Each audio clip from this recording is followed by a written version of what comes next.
you, sir. Thank you very much. Good morning, everyone. My name is Steve Fisher. I'm one of the associate pastors here at Stonebriar, and it's my privilege to welcome you here. I understand you have a pretty full agenda this morning, so usually I'll lead out with a few words, but I want to make sure that you get the time why you came here.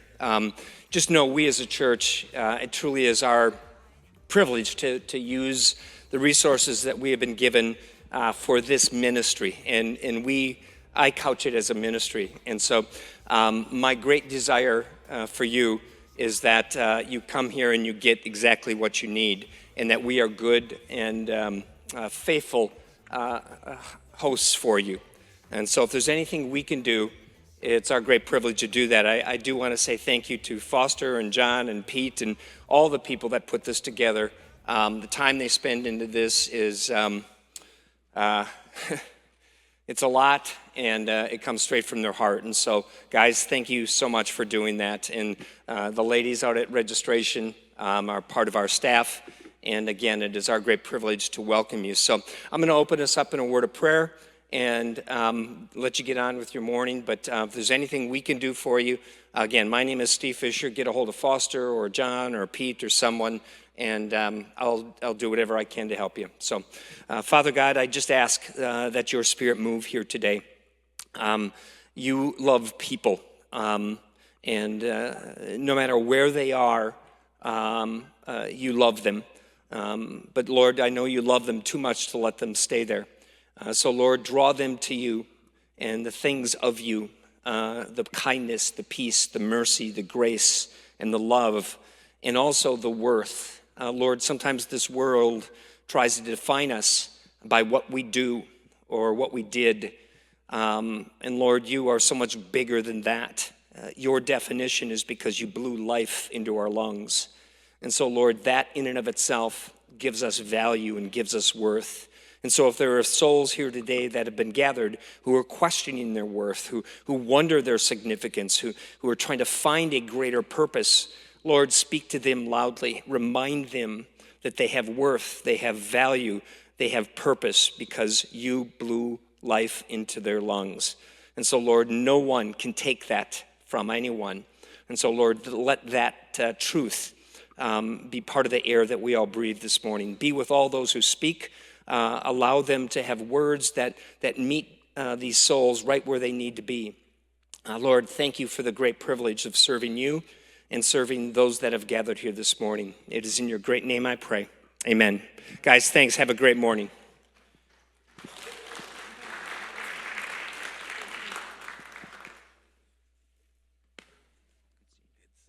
All right, are you up?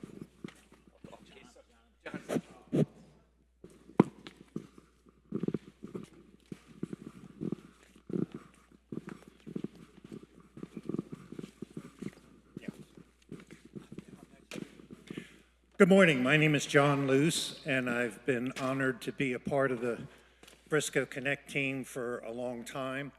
A couple of housekeeping things. First of all, how many of you are here at Frisco Connect for the very first time? Could we? Oh, thank you for coming. We hope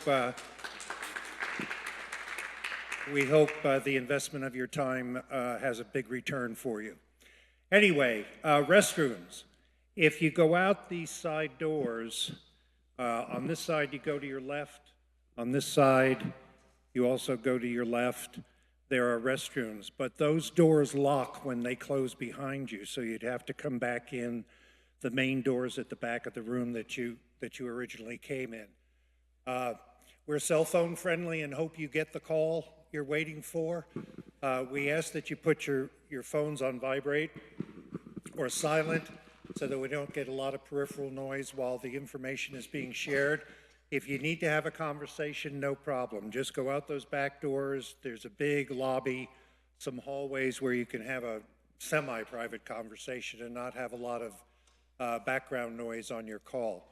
We have Wi-Fi. If you're using a device on Wi-Fi, the channel is SCC_public. It is not a secure channel. But if you're having any problems with that, just let me know, and I'll get the team on it to figure out what's going on.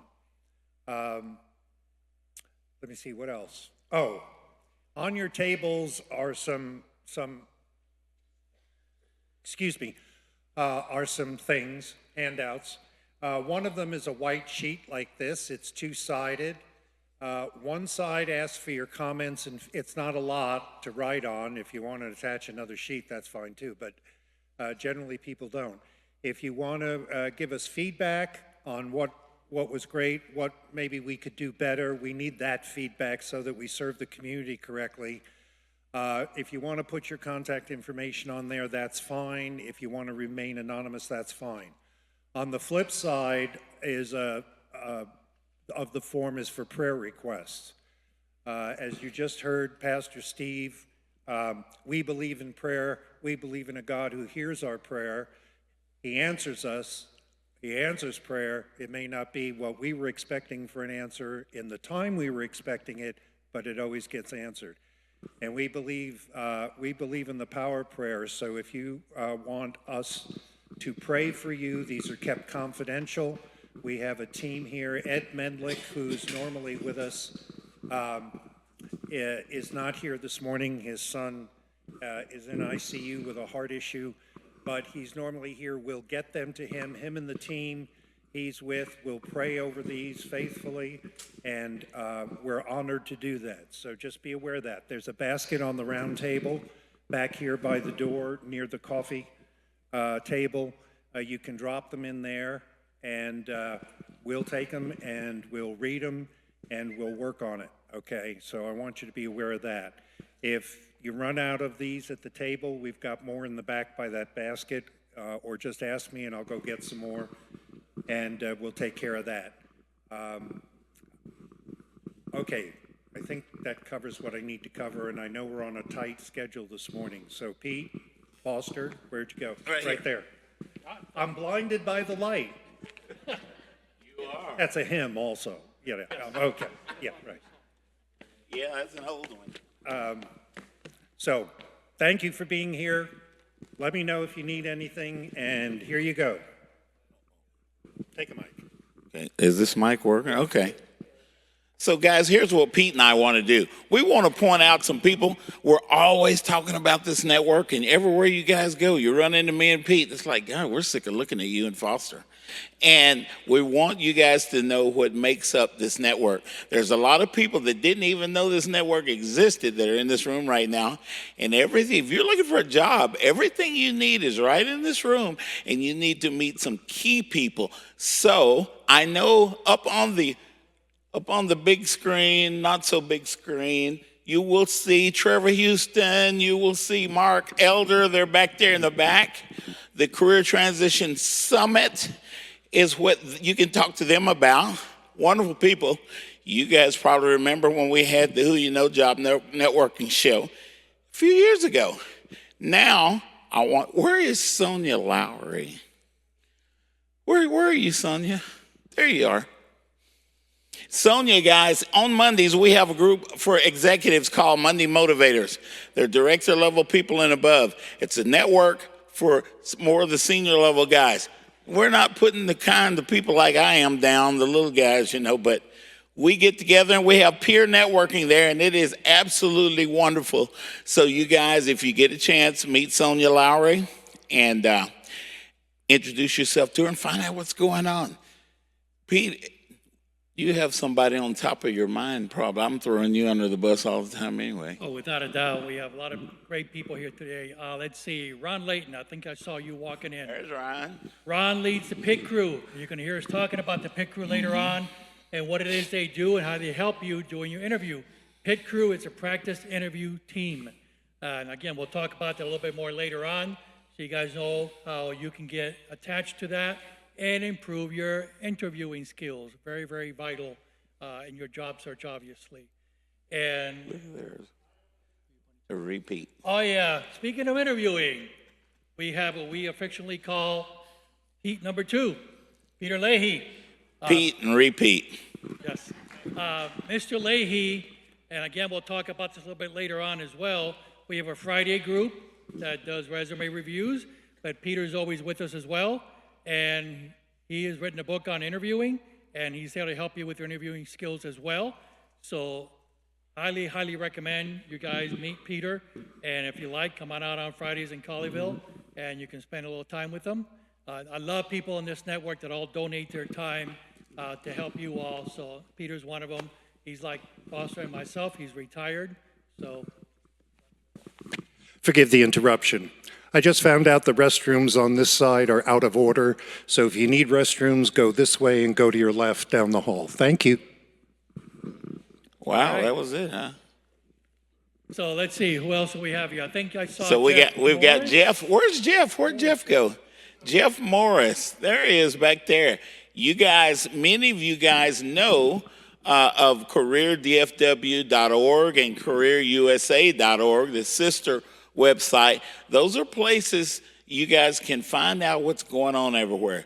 What, this Frisco Connect they're talking about, what time does it meet? Where is it? All that sort of thing. You can find that on careerdfw.org. Now, we've got groups all over the United States. I think we probably in about 20 states now. And active groups like Frisco Connect. You can go to careerusa.org and find a lot of them, because a lot of you guys have family in other states and stuff. And when they lose their job, hey, we got to get them somewhere they can get the help, right? So, careerusa.org for that. Okay, who else do I see? There's Craig over there. Wave your hand.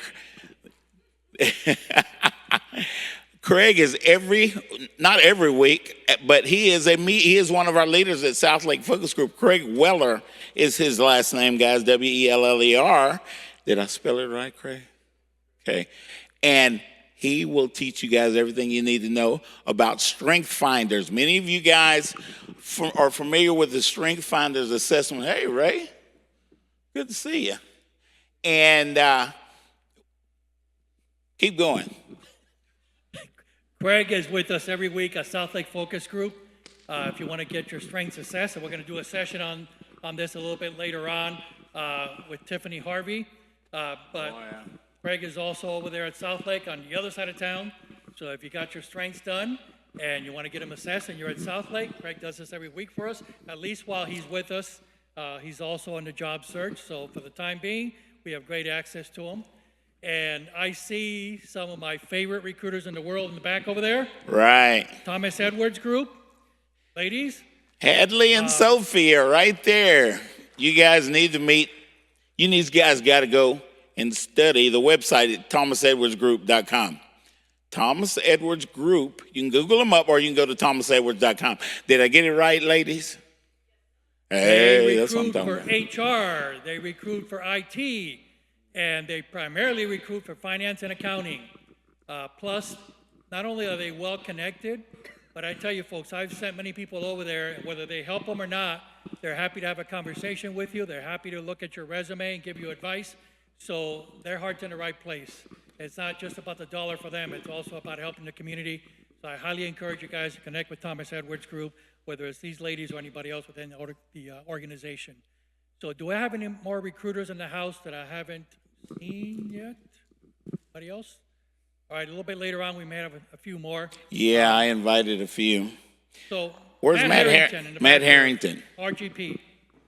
So Matt, obviously we all saw that Southwest laid off a few people. And Matt approached Foster and myself and said, we should do something special for them. So special thanks to Matt for being the genesis of putting this together for you today. Kind of a different format normally that we would do, more of a workshop format. Normally we don't do this. But also a big thanks to Steve Fisher and the church for allowing us to do this, using this space, because we're going to be here a little bit longer than we normally are. So thank you, Steve. Thank you, Matt, for the idea. Thank you for making me do it. I appreciate it. So we appreciate it. Glad you guys are here. And we're going to have a great presentation for you today. And I don't know, can we get our slide deck up there? I'm standing over here to get out of those lights, guys. It's not because Pete didn't use his deodorant this morning, okay? So I don't want to forget my buddy Bob Ernst back there. Hey, Bob, wave your hand, guys. Bob is one of the people that works at Edward Jones. I can get that E word right. Edward Jones Investments, guys. He's been involved with us for years here at South Lake Focus Group. He has a big network, and he can tell you all you want to know about investing and all that sort of thing. But they often have jobs that you guys fill. Regular old jobs kind of thing. So get to know Bob Ernst. He is not of the Ernst and Young family, but he spells his name the same way, E-R-N-S-T. Did I get it right, Bob? And we appreciate your service. Bob flew helicopters in the military, so I have a big appreciation for that. Thanks, Bob. Okay, I think we got everybody, and we're probably out of time anyway. Oh, we're doing good. Are we doing good on We got time? everybody. I'm not thinking. Yep. I think Hey, we got everybody Elizabeth. connected to us. So, again, thank you all for being here. Yeah. You can see behind me there on the agenda we're going to cover today for you. We're going to try to do this all in a short period of time. So, yes, I will be drinking from a fire hose. We have some great people here to do this for you. So, without further ado, I think Lauren. Let's get you up here and get the show. Oh, yeah, that's a good start. Lauren.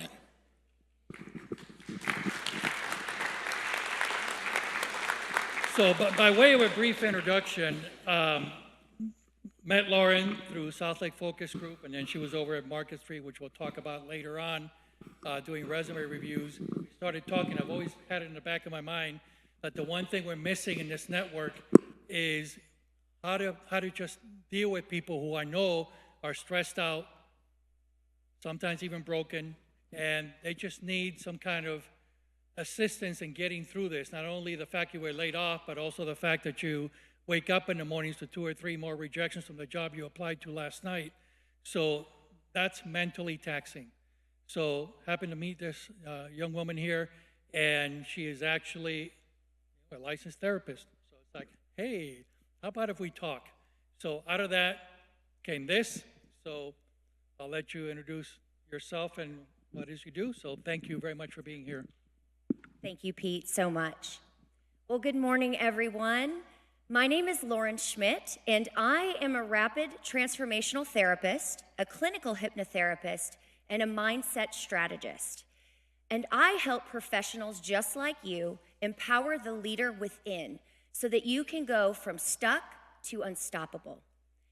One of the ways I do this is we work together to clear and expand your internal lens of how you see yourself, how you approach your world, and the way you think about all of it.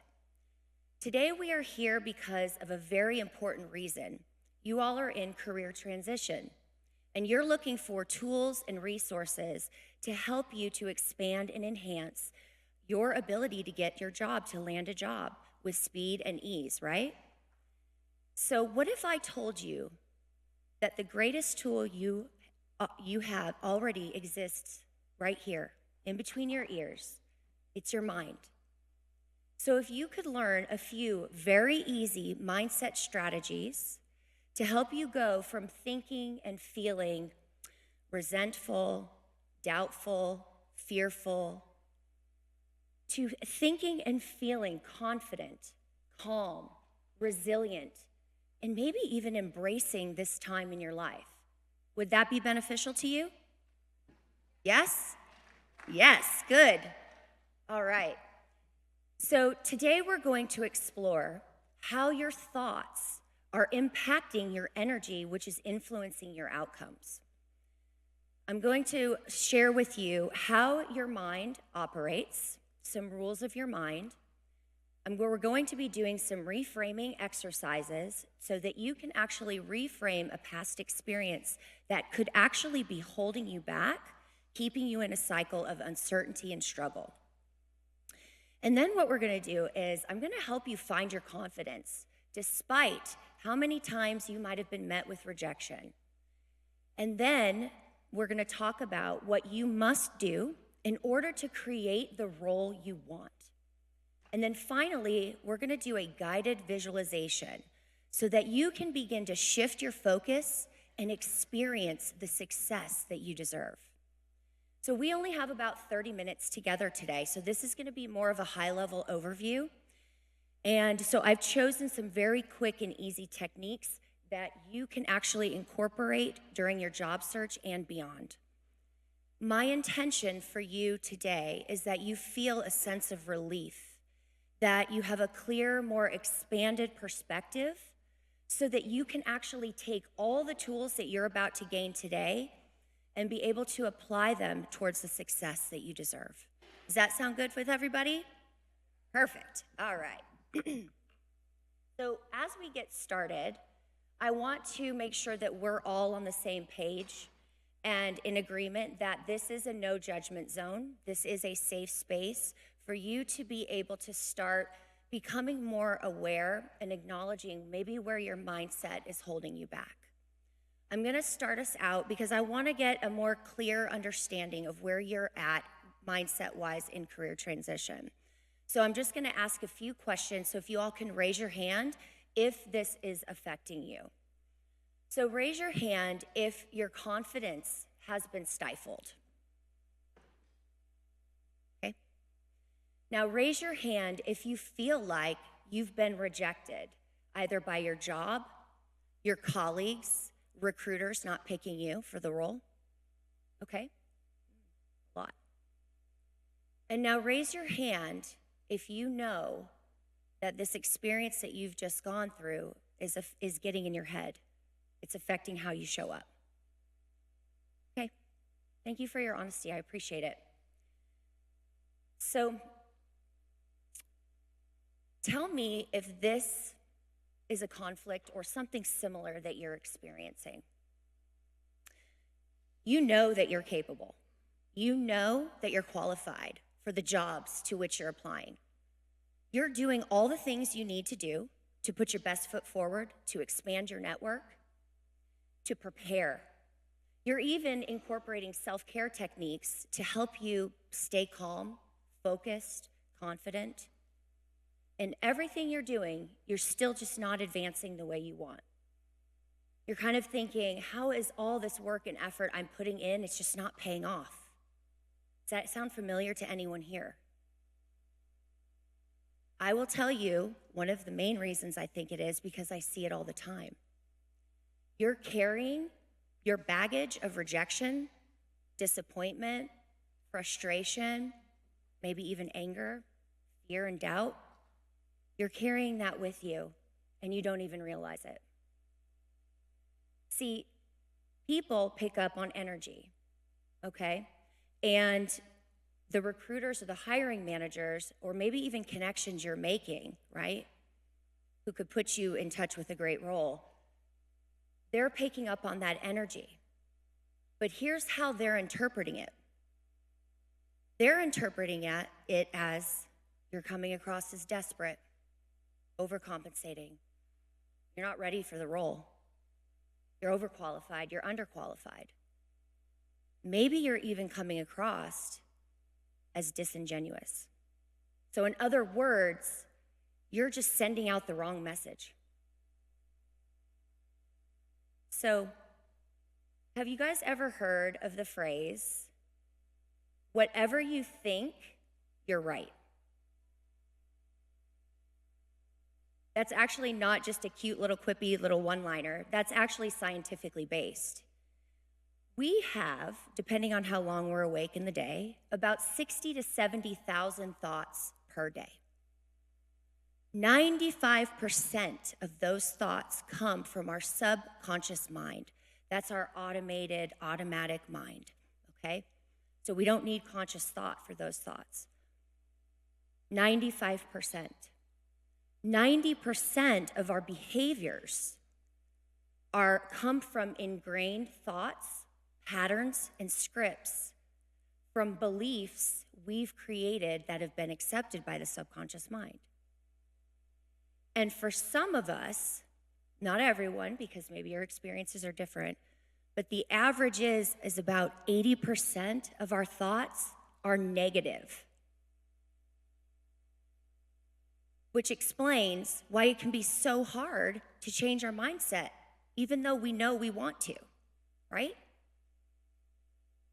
So What happens is our beliefs are formed from thoughts and experiences, either real or perceived, that creates an emotional response in the body and then is accepted by the subconscious mind. And this can happen instantly. One thought creates an emotion accepted by the subconscious mind, or it can happen slowly over time by similar experiences that are just helping you to create your beliefs. So the first rule of the mind that I'm going to share today is that your mind cannot hold contradicting beliefs or thoughts. And I'm going to give you an example of this. Let's say that you're talking to your friend and you're getting ready for an interview, and you say, I'm going to be so confident in this interview. I've been preparing. I know my resume inside and out. And I just think I'm going to be perfect for this role. But as you're saying it, you can feel and you notice this creeping little sensation of doubt, fear, skepticism, like, are you sure about that? Because here's the actual reason. Your belief is that something like this: I have been rejected so many times. My previous job didn't want me. My colleagues didn't even reach out when I was let go. Maybe I'm just too old. Maybe I don't bring the value I thought if they could let me go. And so that's why no one wants me. So what's happening is that the belief will always have a stronger hold because of the emotion attached. So the mind will always default back to what the ingrained belief is. It's the path of least resistance, okay? Our mind likes what is familiar. It does not like the unknown. That is not comfortable for it. So if change isn't normalized, it's not deemed safe, then the mind will revert right back to the old habits of thought because it wants to keep you safe. That is its priority. That is its job. And rule of the mind number 2. Once an idea or a belief has been accepted by the subconscious mind, it stays there until there's a replacement.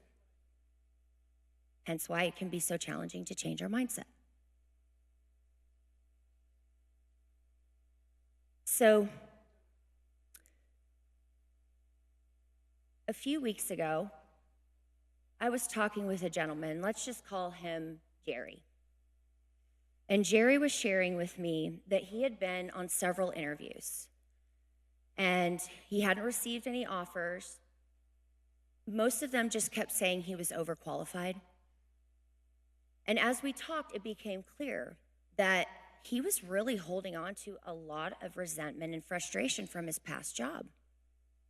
He felt disrespected and undervalued.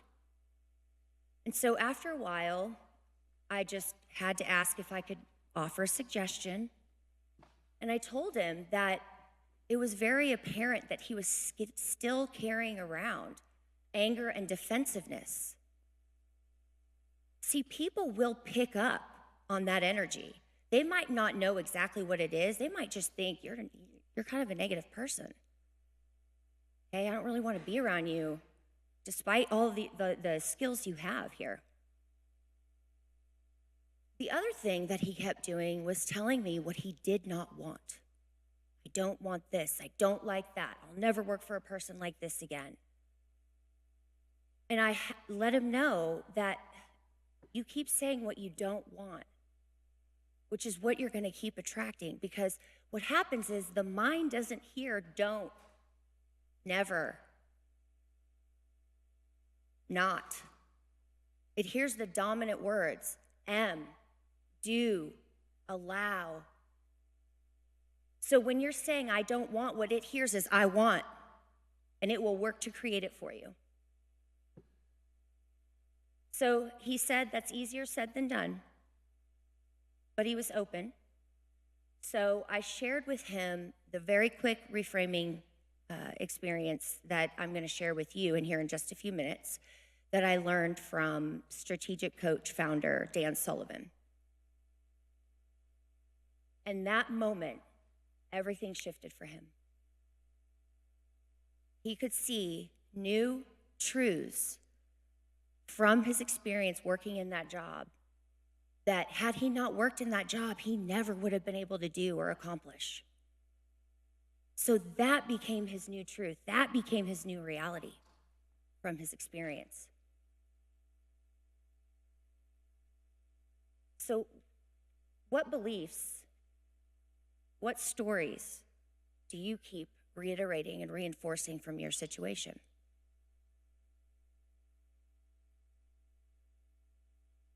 We all have a desire to be confident, right? Like in every situation, we want confidence. Well, how do you become confident when you've been met with rejection, perhaps over and over again?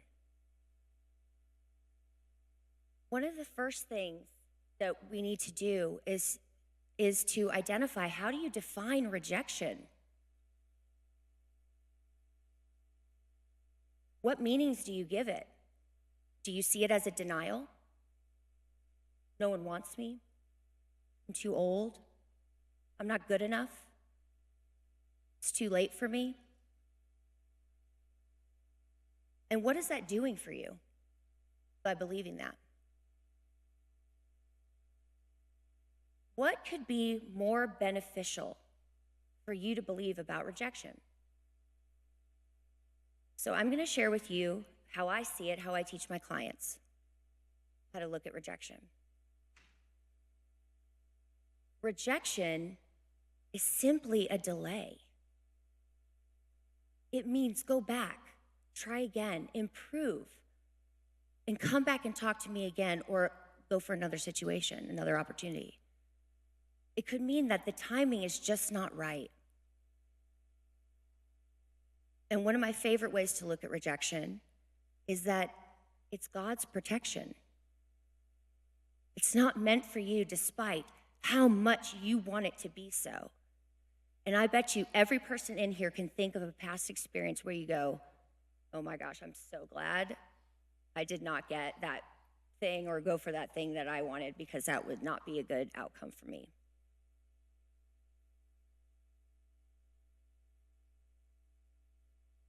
The truth is that no one can reject you but you. You have to accept the rejection, and you can look at it and attach new meanings. So how do you do that? Do you want to see it as a denial, which is going to shrink you down and make you small? Or do you want to see it as a delay or protection? The choice is yours.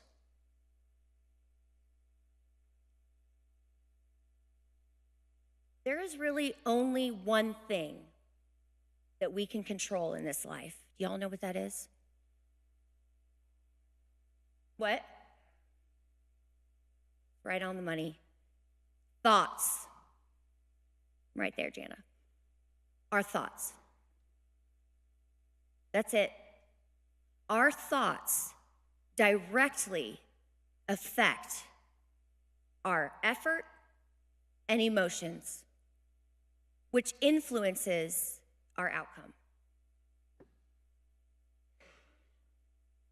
So my husband, he coaches our boys' sports teams. And this is something that he drives home to them at their young ages. And it's so powerful that I'm excited that they know this already, and I think it's going to take them through life.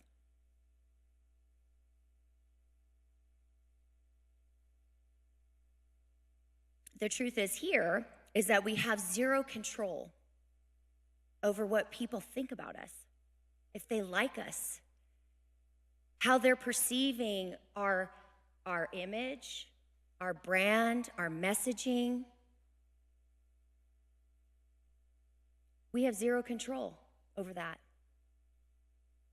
They have zero control over what you think about them, how you perceive them.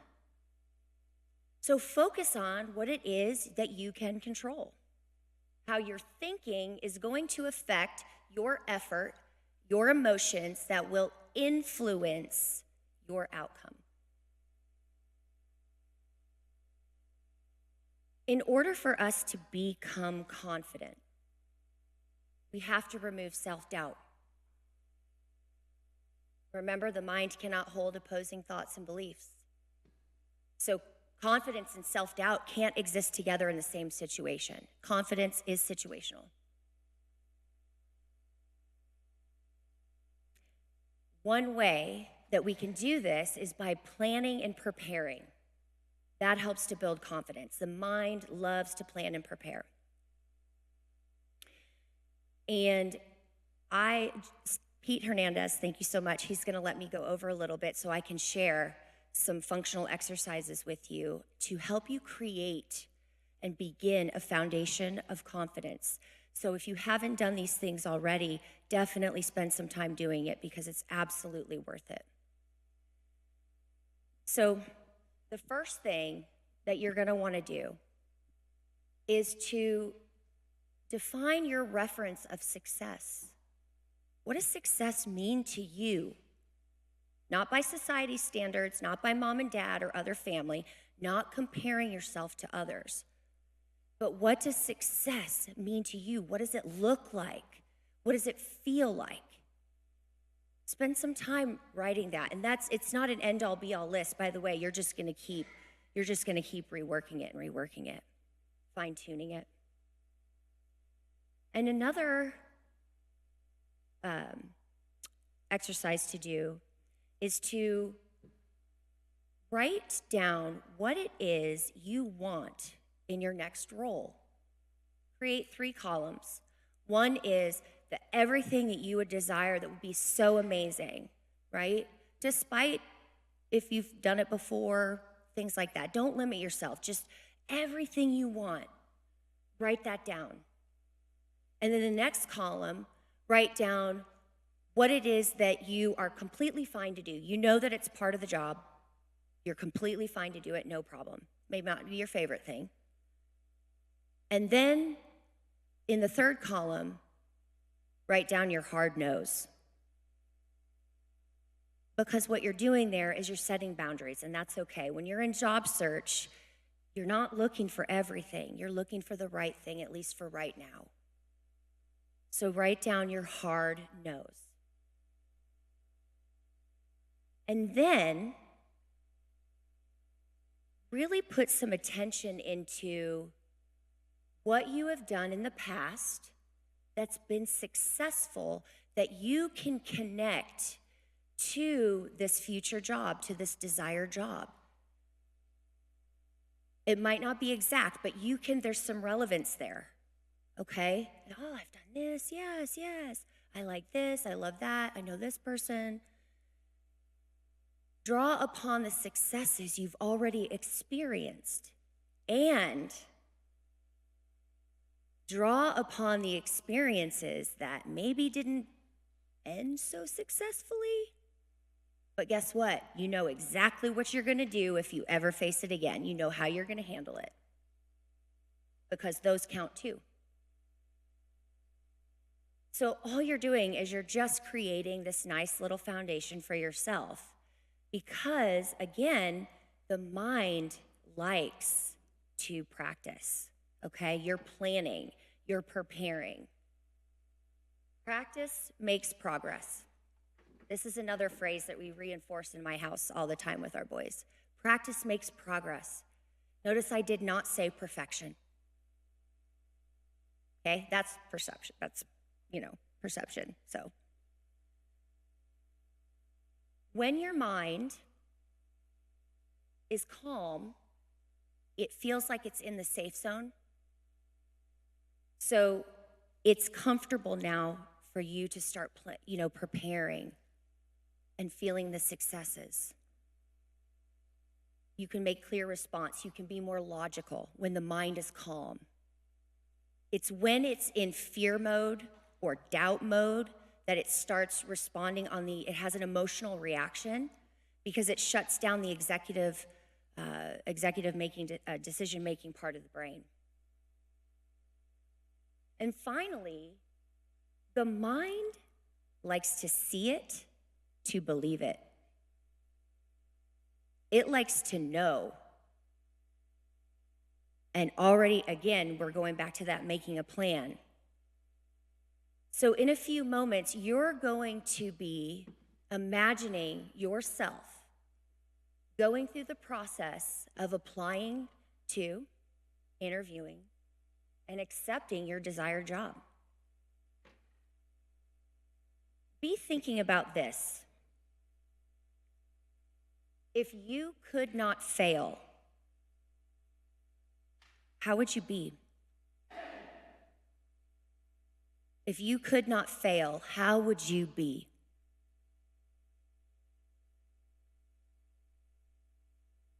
That's your true self. So, are you guys ready to have a little fun? Yes? Okay. All right. So, what we're going to do is I'm going to walk you through a reframing exercise. So, if you don't already, get your notes and pen out or your phone. You definitely want to take notes on this. You guys can do this anytime for anything you want.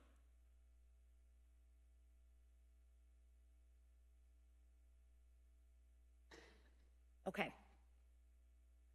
I want you to write down an experience briefly that when you think about it, it causes negative thoughts and emotions.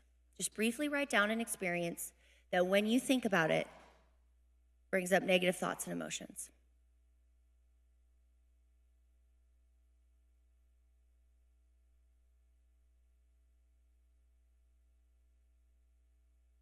And now I want you to write down 5 positive things that came out of that experience. 5 good, positive things that came out of that experience.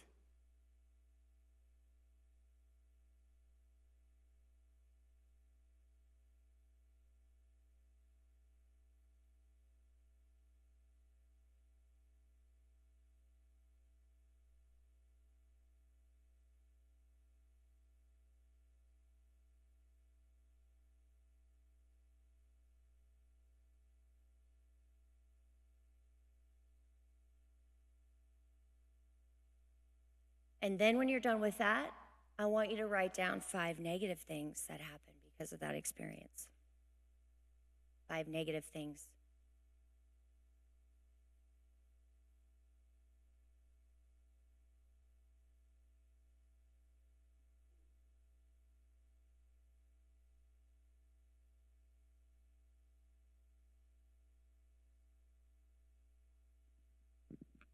And then I want you to write down that how you will respond, what you will do if this situation were to ever happen again.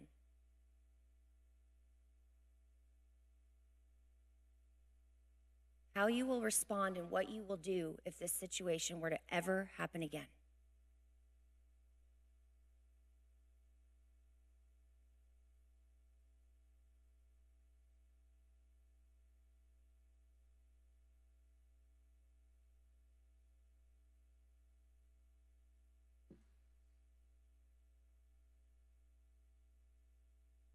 We notice a shift.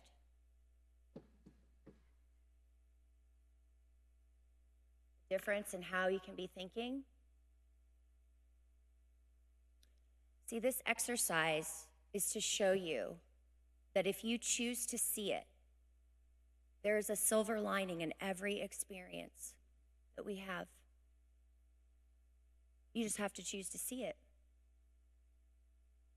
And for a lot of us, it takes practice, and that's okay. See, your mind is a mind of choice. And right now, it's just doing what it thinks you want.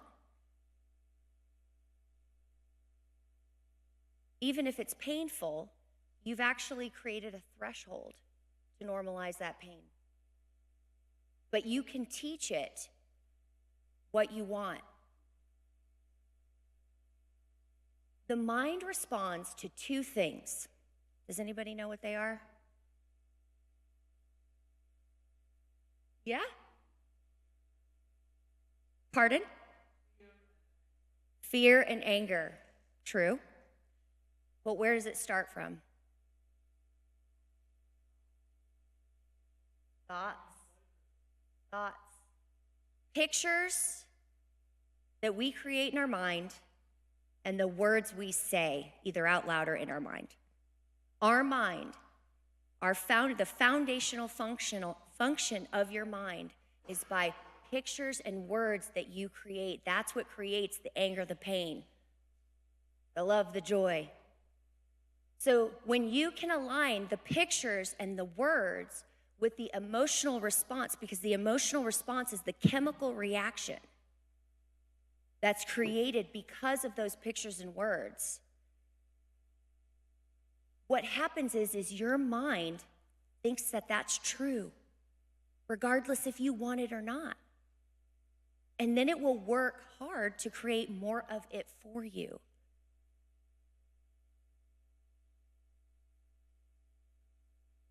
So when you put into practice what you want, you're replacing your limiting beliefs over time. Practice again, right? Practice makes progress. So rules 3 and 4 of the mind. Imagination is more powerful than logic. Your potential expands. What you focus on is what you become. So your potential expands as you move towards your focus. So what are you focusing on? It's all your choice. Shall we start to create a new focus? Are you ready? Yeah? Okay. Okay, so this is your time where you get to put your notes down, put your phone down. You get to relax. You get to let your imagination create your desire. During this time, this visualization, I'm going to be asking you several questions. This is just really to help you expand your experience, okay? So when I ask the questions, no need to respond out loud, just keep your responses to yourself. If you would like to record this on your phone so that you can use it at home, you are absolutely more than welcome.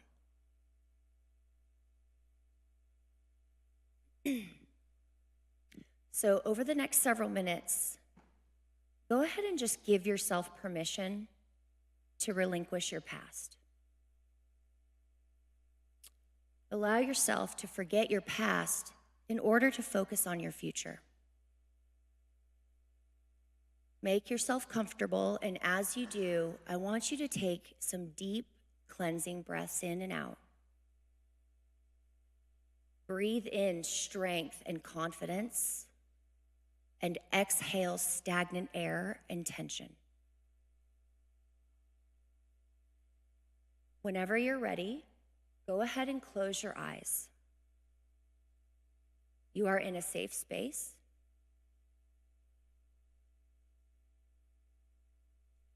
Draw your attention inward. Still hearing my voice, knowing that you are safe to explore your potential future. Go ahead and tell your conscious mind to relax, to take a break, and tell your subconscious mind to come forward.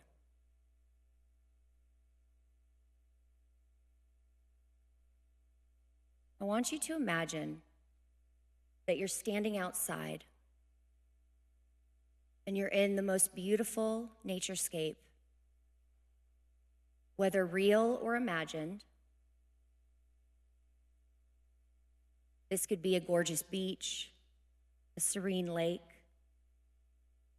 stunning desert, or a lush forest.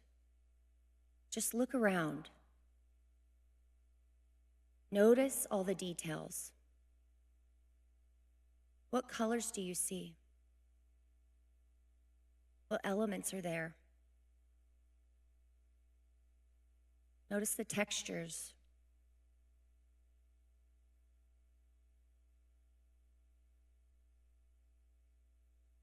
What smells do you notice? Maybe the pine, fresh scent, or salty ocean air.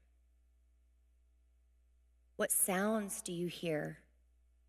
Maybe some animals chatting in the distance, or the leaves rustling in the trees.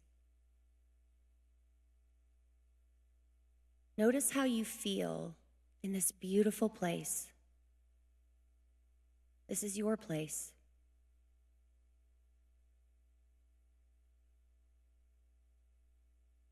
Where you're standing, you notice that there's a nice path that lay before you. And you decide to follow the path to see where it will take you. And as you're walking along the path, you can notice the sky is blue. Maybe there's little puffy white clouds scattered throughout. You can feel the sun, the warmth of the sun as it kisses your face. And you can feel the breeze from the wind as it caresses your skin.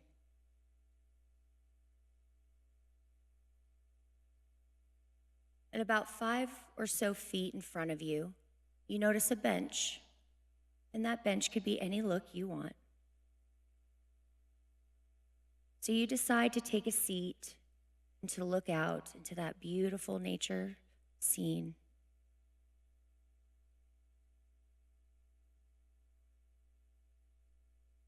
And as you look out, a screen appears at the front of your mind.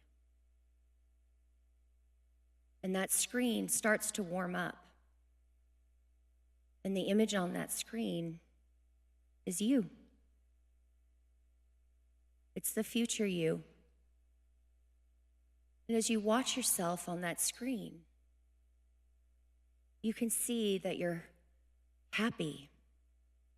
You look confident, strong, and relaxed all at the same time. You notice that you're sitting at your desk, applying for jobs that actually intrigue you.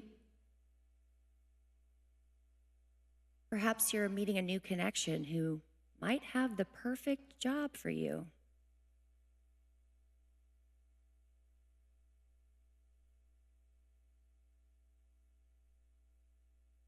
And now imagine that you receive that email or that call from the recruiter who's reviewed your resume, and they think that you could be a really great fit.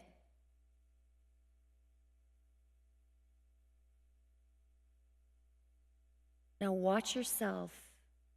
See yourself as you're planning and you're preparing for this interview. You're controlling what you can, your thoughts, your effort, your emotions. What is this version of you thinking and feeling as you get ready for this interview?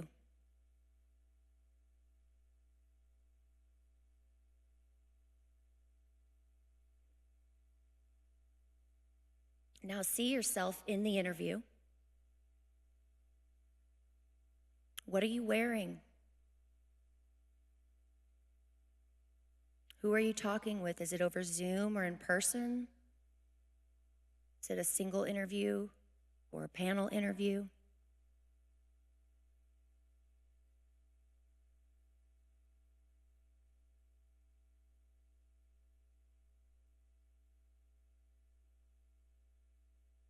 How are you responding and interacting?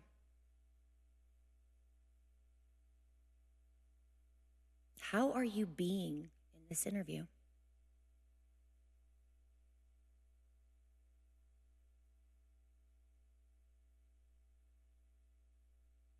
Now see the interview ending, knowing that you did the very best you can with what you can control. How do you decide to move about life as you wait to see if you receive the offer?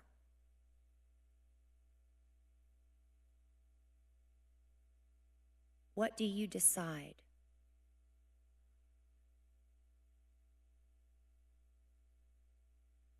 Now see yourself receiving the call with the offer of your dreams.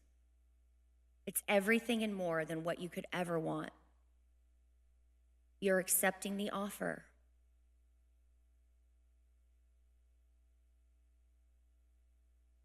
What are you saying?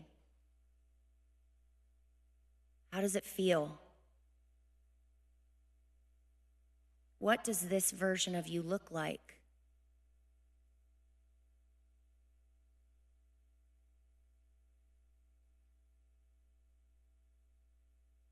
Allow yourself to feel what they're feeling, to think what they're thinking, that version of you,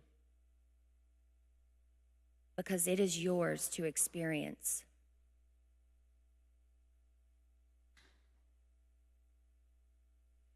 Now go ahead and take a snapshot of that powerful scene and anchor it into your body. And once you do, go ahead and let go. Detach from the outcome. Let go of the outcome. Do some deep grounding breaths to bring yourself back to full awareness, and open up your eyes whenever you're ready.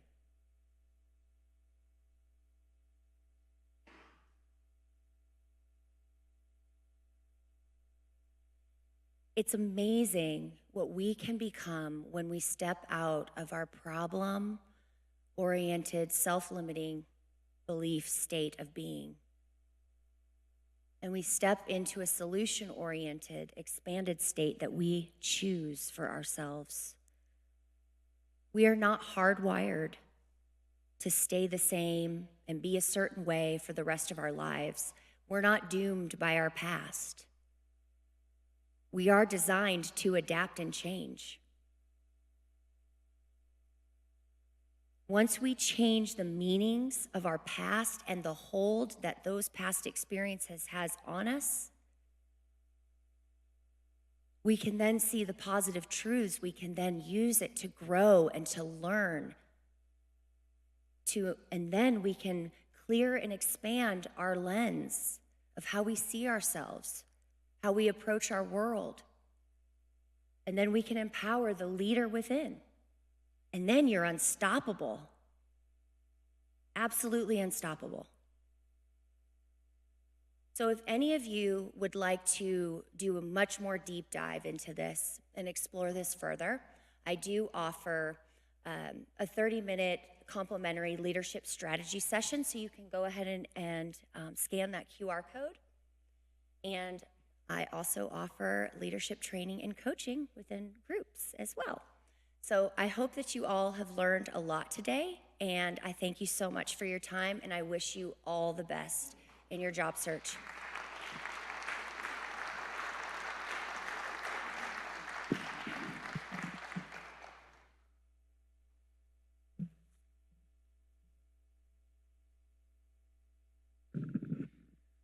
All right.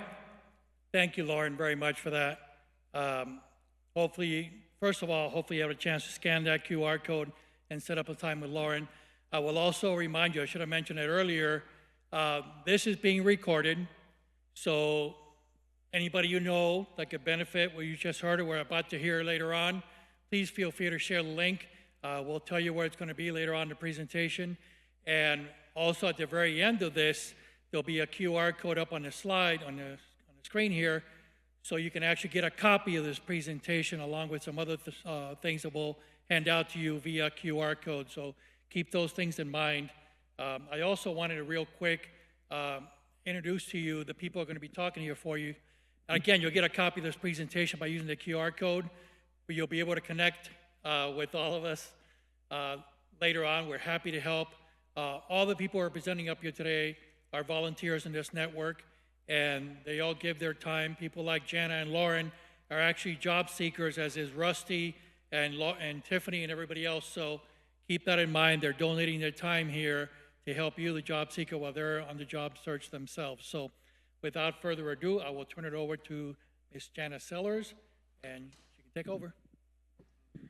Thanks, Pete. Boy, it's hard to go after Lauren, isn't it? But I have to tell you, I met with her last week, and it was an amazing session. I fully recommend talking to her and Peter Leahy, and also going to the pit crew. I tell you what, it's those types of interactions that have really helped me reset my mind frame, my interview skills, and really prepare me for that next step. So lots of great resources available for you. So I am here just to chat with you about resumes.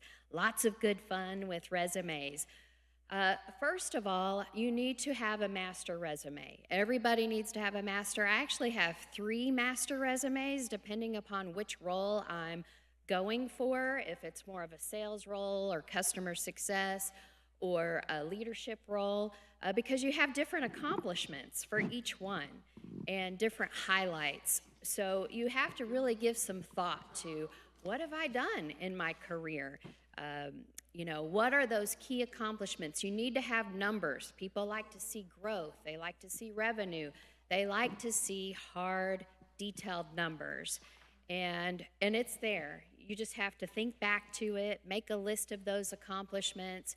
Maybe you were called out in leadership for winning a key client, or what other opportunities have you done? From your master resume, you're going to use that for each job you apply for. And think of this as creating a project management guide. You need to keep track of each company you applied for, all the company details, the resume, your cover letter if you created one, who you talked to. I have little folders in my computer for each company, the dates and details, because a recruiter or a company could call you back weeks or months later and you're like, what was that? I mean, time goes by so fast you're gonna forget. But you need to have hard copies of the resume you submitted, the job description, because they may come back and the job description may have slightly changed, and you want to go back and be able to reference that and ask the right questions. Like what Lauren said, the more prepared you are, the more confident you are. So set yourself up for this success. You also want to make sure you keep record of all the everything. It depends upon how you want to do it. I'm an Excel guru. I like to keep all these documents and embed them in Excel. I have dates. I have tabs for everything. I'm a crazy Excel kind of person. But use what works for you. Oops.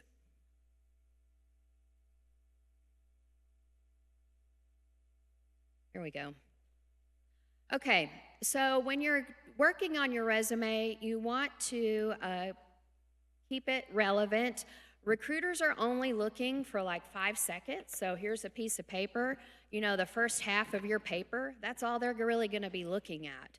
So you need to make sure you have the keywords, the key descriptions, all up at the front. I even put some key accomplishments over my career listed right at the top. And then when I go down into each job, I have different key accomplishments listed below, because I want to really highlight my value, my skills, and what I bring to the table. Now, when it comes to putting in those job descriptions and the key relevant words, ChatGPT can be your friend. And when you listen to Rusty talk, he's going to give you all sorts of prompts and things that you can use. You know, this is a perfect guide. It takes you literally seconds to pull out keywords. Or if you're the hiring manager, what kind of questions can you expect? I always use ChatGPT for those types of things. Go back 10 to 15 years in your experience. Anything beyond that can become irrelevant unless it applies to the role that you're going for. But really, when my early career stuff, I just list dates and titles and hardly any descriptions because what I did 30 years ago is not really relevant to what I do today. So why waste that space? You really want to keep the space for the most important and relevant items, which should be all at the top. Submit a cover letter only if requested. Not a lot of people are going and looking at this. Now, if they do ask me to upload one, I will upload it, but I don't spend a ton of time on this because most likely nobody's going to read it. So just be mindful of that. Now, if you are going for nonprofits, they usually want one because they want to know your belief and why you're applying there. So it is different for nonprofits. So that is a requirement, and make sure you really hit home with why you want to work there and the story. Fridays, this is a great thing. We mentioned Peter Leahy is also there, but you can get resume help.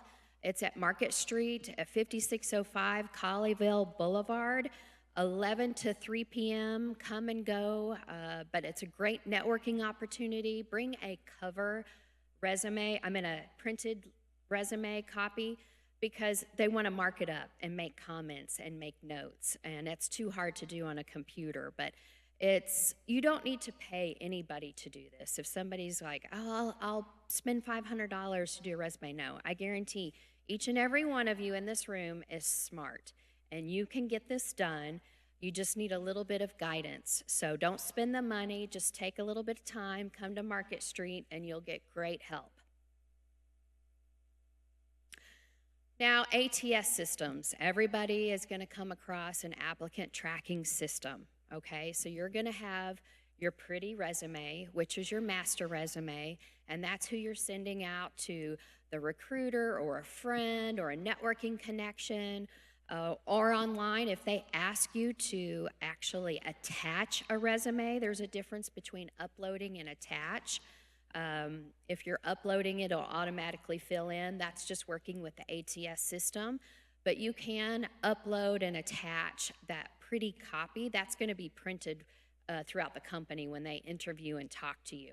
So keep both of those relevant when you're going to use ATS and when you're going to use your master. But when it comes to ATS, think very plain and simple. No fancy charts, no fancy words.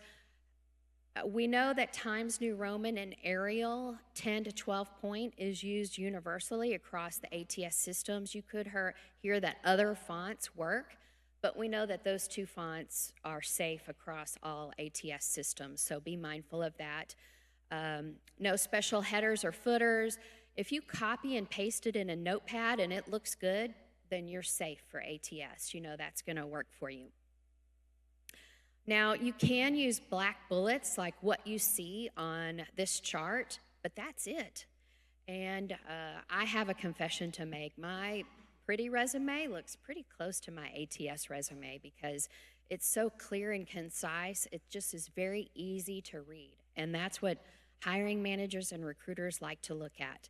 Now, if you want an ATS resume template to use, you can scan this QR code and download one.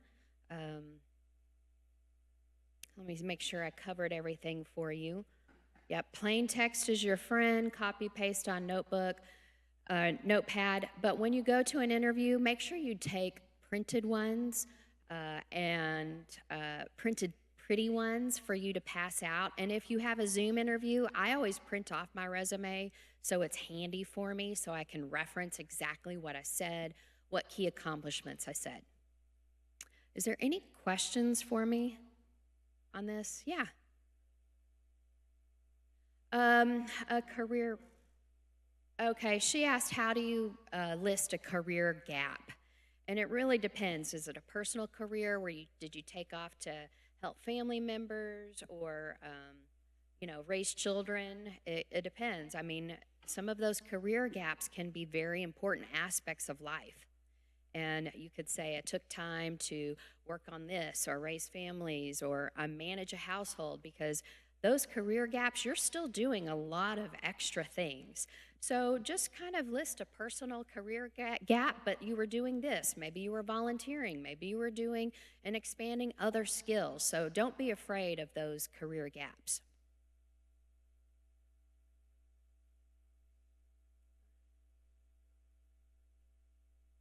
Y'all are all resume. You guys can do this. Go ahead. What's your question?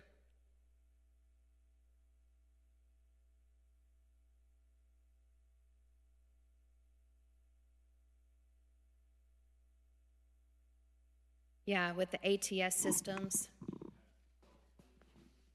Yeah, it could kick it out of the system if it's underlined. You definitely, his question was if you have a book, you typically underline the title, and that would get kicked out of the ATS system. But on your pretty resume, you definitely want to have that.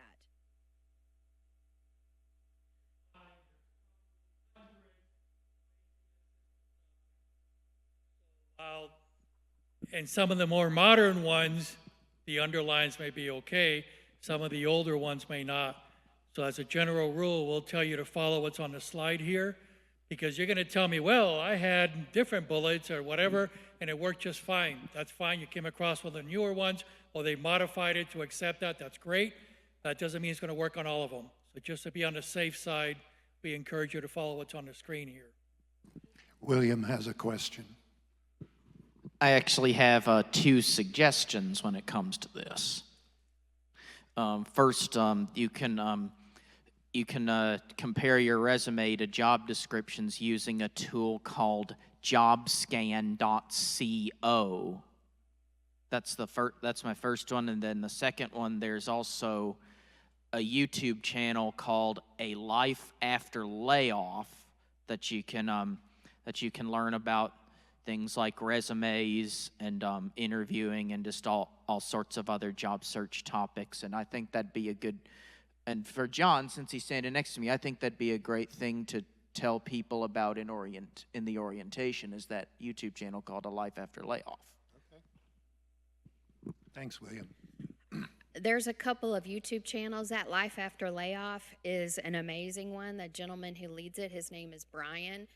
I love listening to him. There's another one called Self-Made Millennial. She's another great one to listen to, and they're quick content. You can see them on YouTube. They're also on, not Snapchat, but TikTok. Yes, thank you.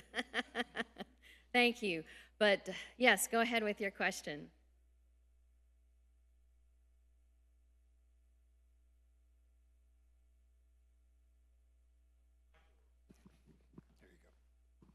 Sorry, it's following up on the gaps.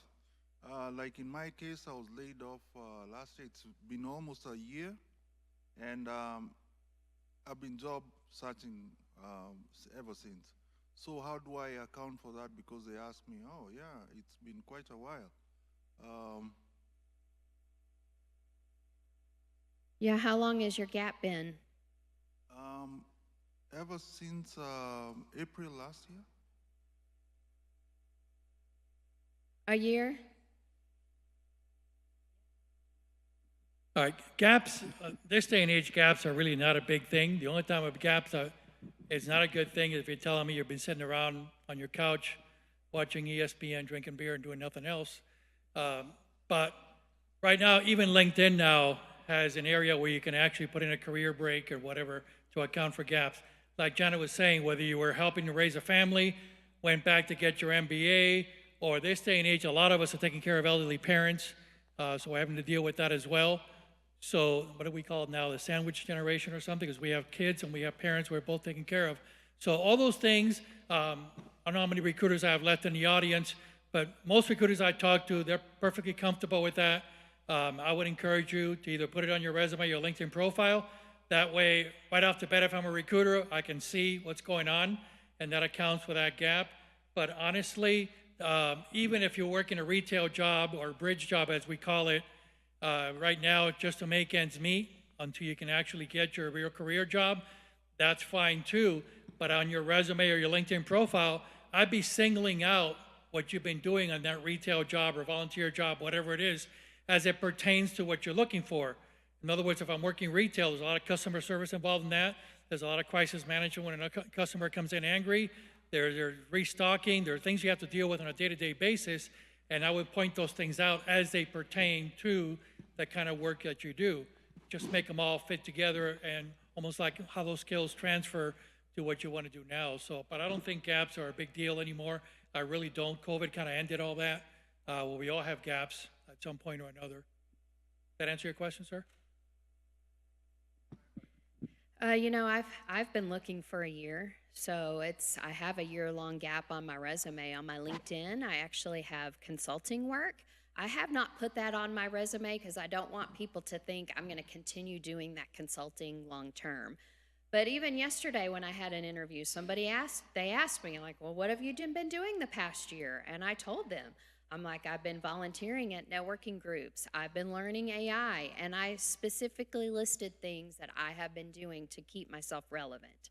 So, if it's been a while, you want to stay relevant. And how do you stay relevant? You get connected with networking groups.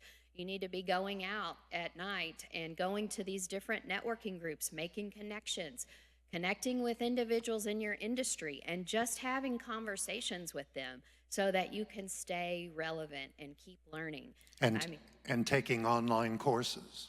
Online courses, exactly. You can go to your local library and get LinkedIn Learning for free.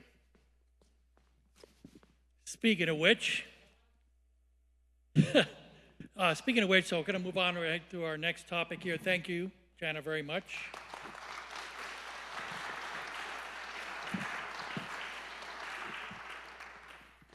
All right, we're going to talk a little bit about interviewing here, and we're going to start with this session here, and then our next session that's going to be involving Clifton Strengths will dovetail into this as well. So I'm just going to give you some general tips here, then you guys, any questions you have, please feel free to throw them out there. So first of all, preparation breeds confidence.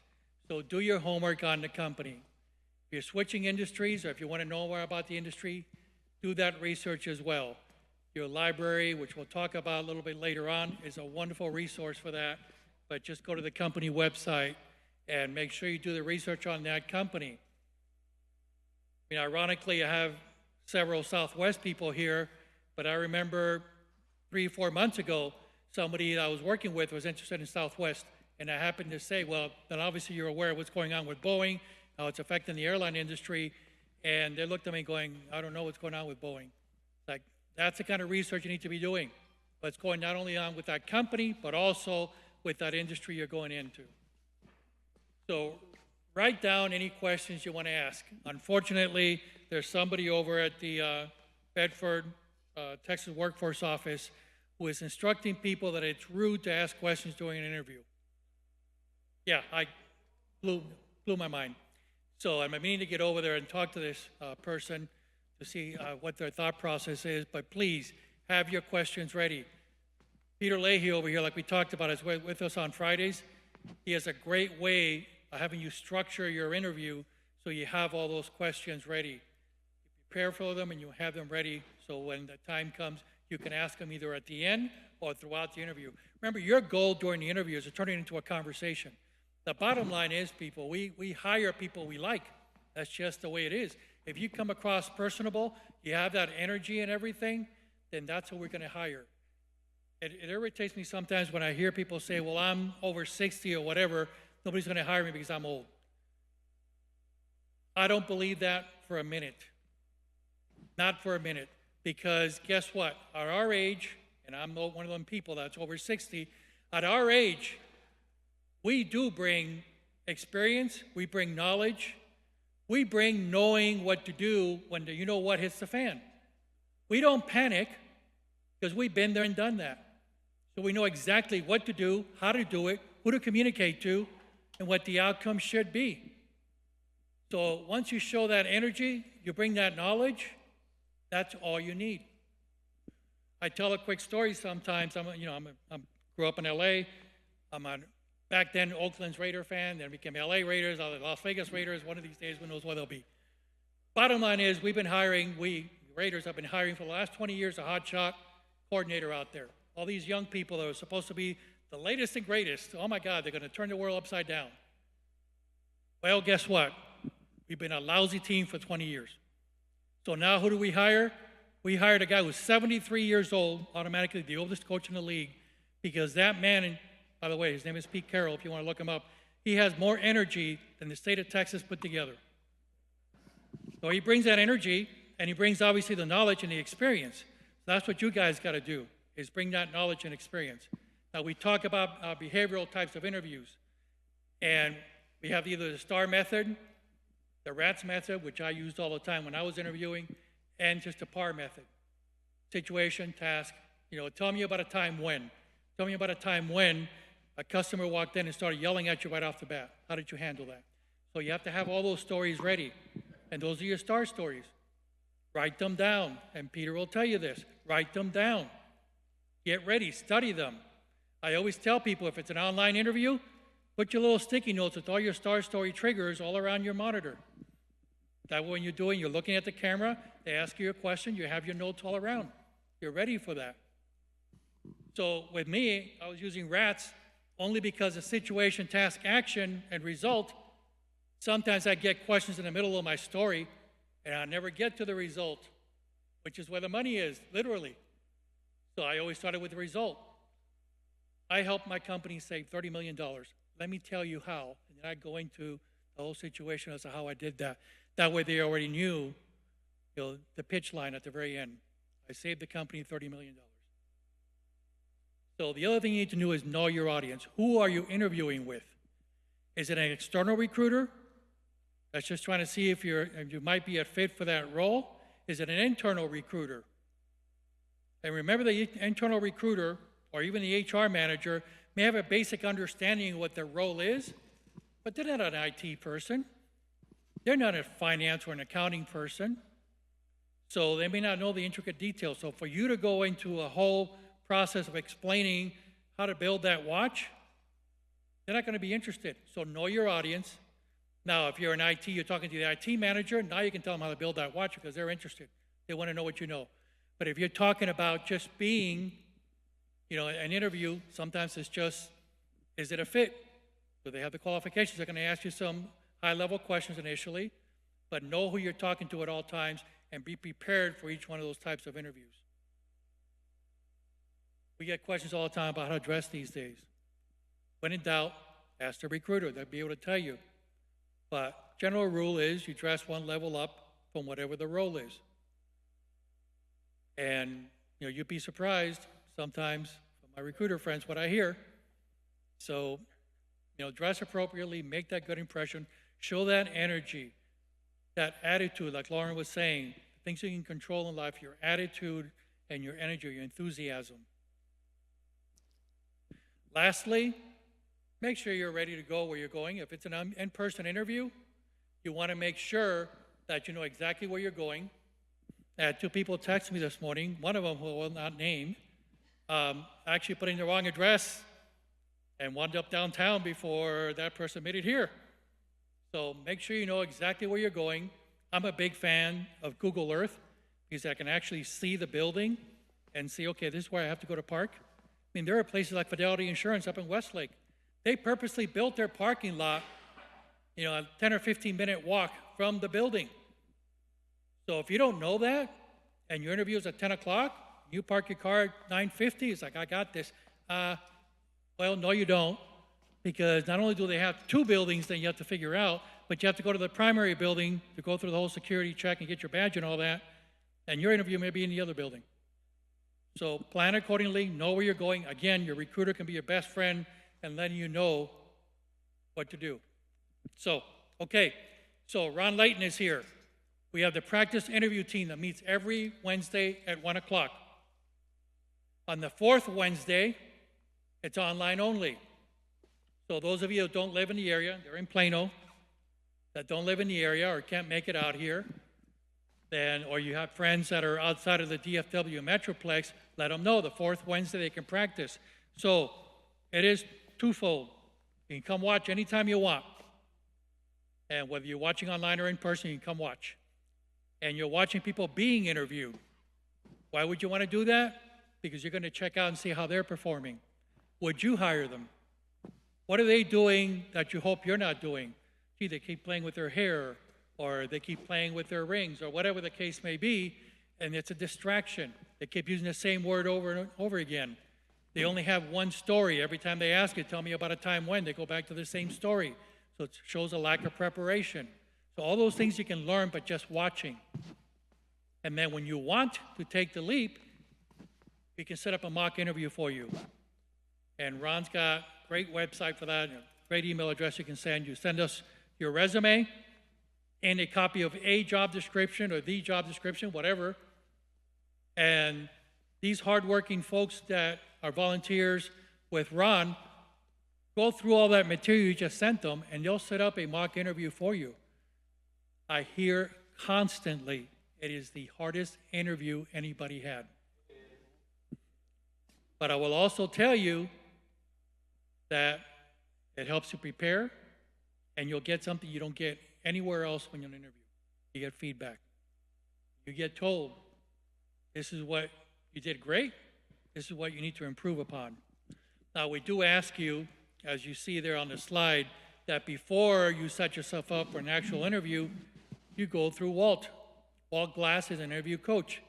His is more of a one-on-one thing, sometimes two people, and he'll sit down with you, get you prepped, go through the same thing, copy your resume, all that, and get you prepared. He'll give you some tips. So when you do sit down to actually be interviewed by the pit crew, you're very well prepared and you know exactly what to do. So highly encourage. I know back in the day, Ron's predecessor told me he had one gentleman that went through it 9 times, the actual practice interview. So don't be afraid to go multiple times if you need to.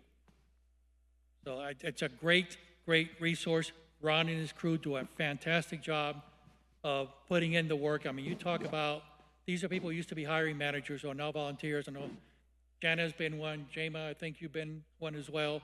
Ron, we have other people here that have been volunteer coaches there to lead people on interviews. So take advantage of that resource. It's an amazing resource. Pete, can we re-emphasize that the slide you just had up for the pit crew will be available after this meeting, both on the recording on YouTube and on friscoconnect.org? Yes, all those resources. And you'll see at the very end of the presentation is a QR code with a bunch of resources here locally that you guys will also have access to. But yes, it's not only, again, you'll get a copy of this presentation. So thank you, John. All right, so a lot of these days now we're doing online interviews. A lot of them are online. I'm sorry. So just a few tips to keep in mind, because I see this all the time. I'm on Zooms all the time. So I think Sonia, your Zoom and everything else that we do every Monday morning. Many others, we have the HR group tomorrow. So lighting, make sure that lighting is in front of you. A lot of times we'll see lighting above you, and there are times, depending on the source of that lighting, that you guys look like you're on 60 Minutes or 48 Hours. You know, and it's great. It's a great look. Witness protection, it's always fun. But honestly, you want that light in front of you. You want to be seen.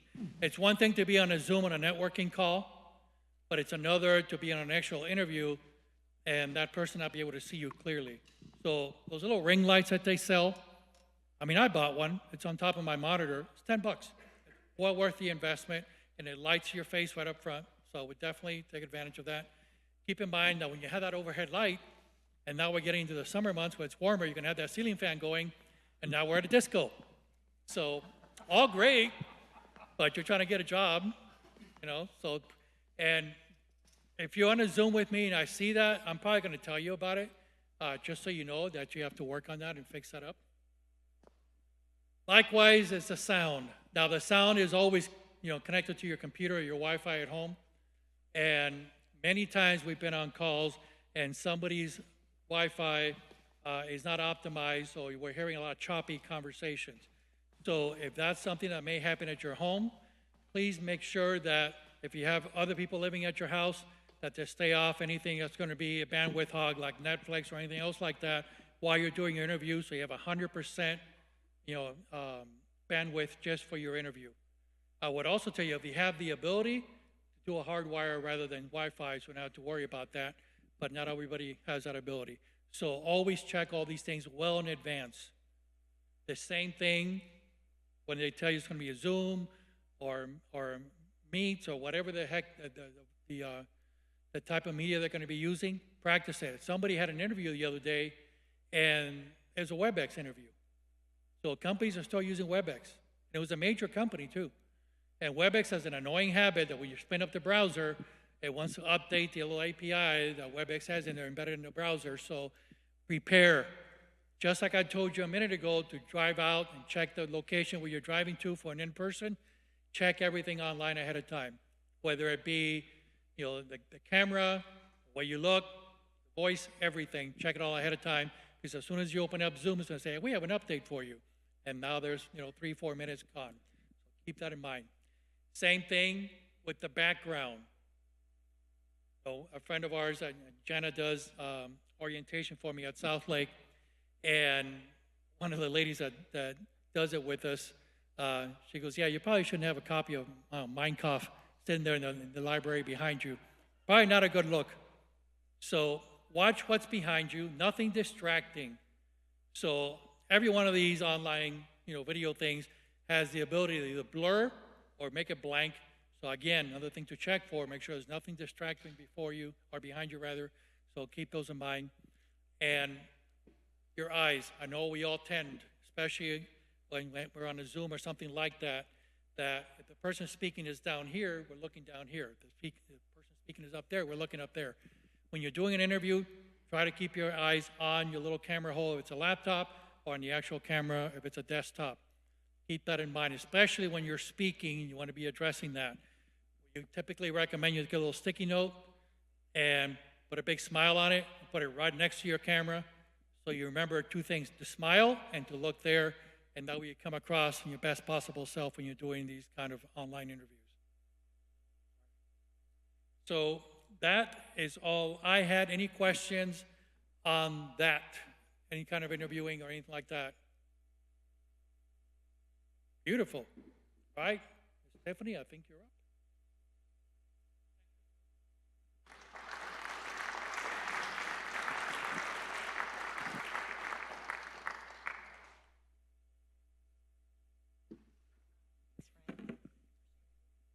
Hello, everybody.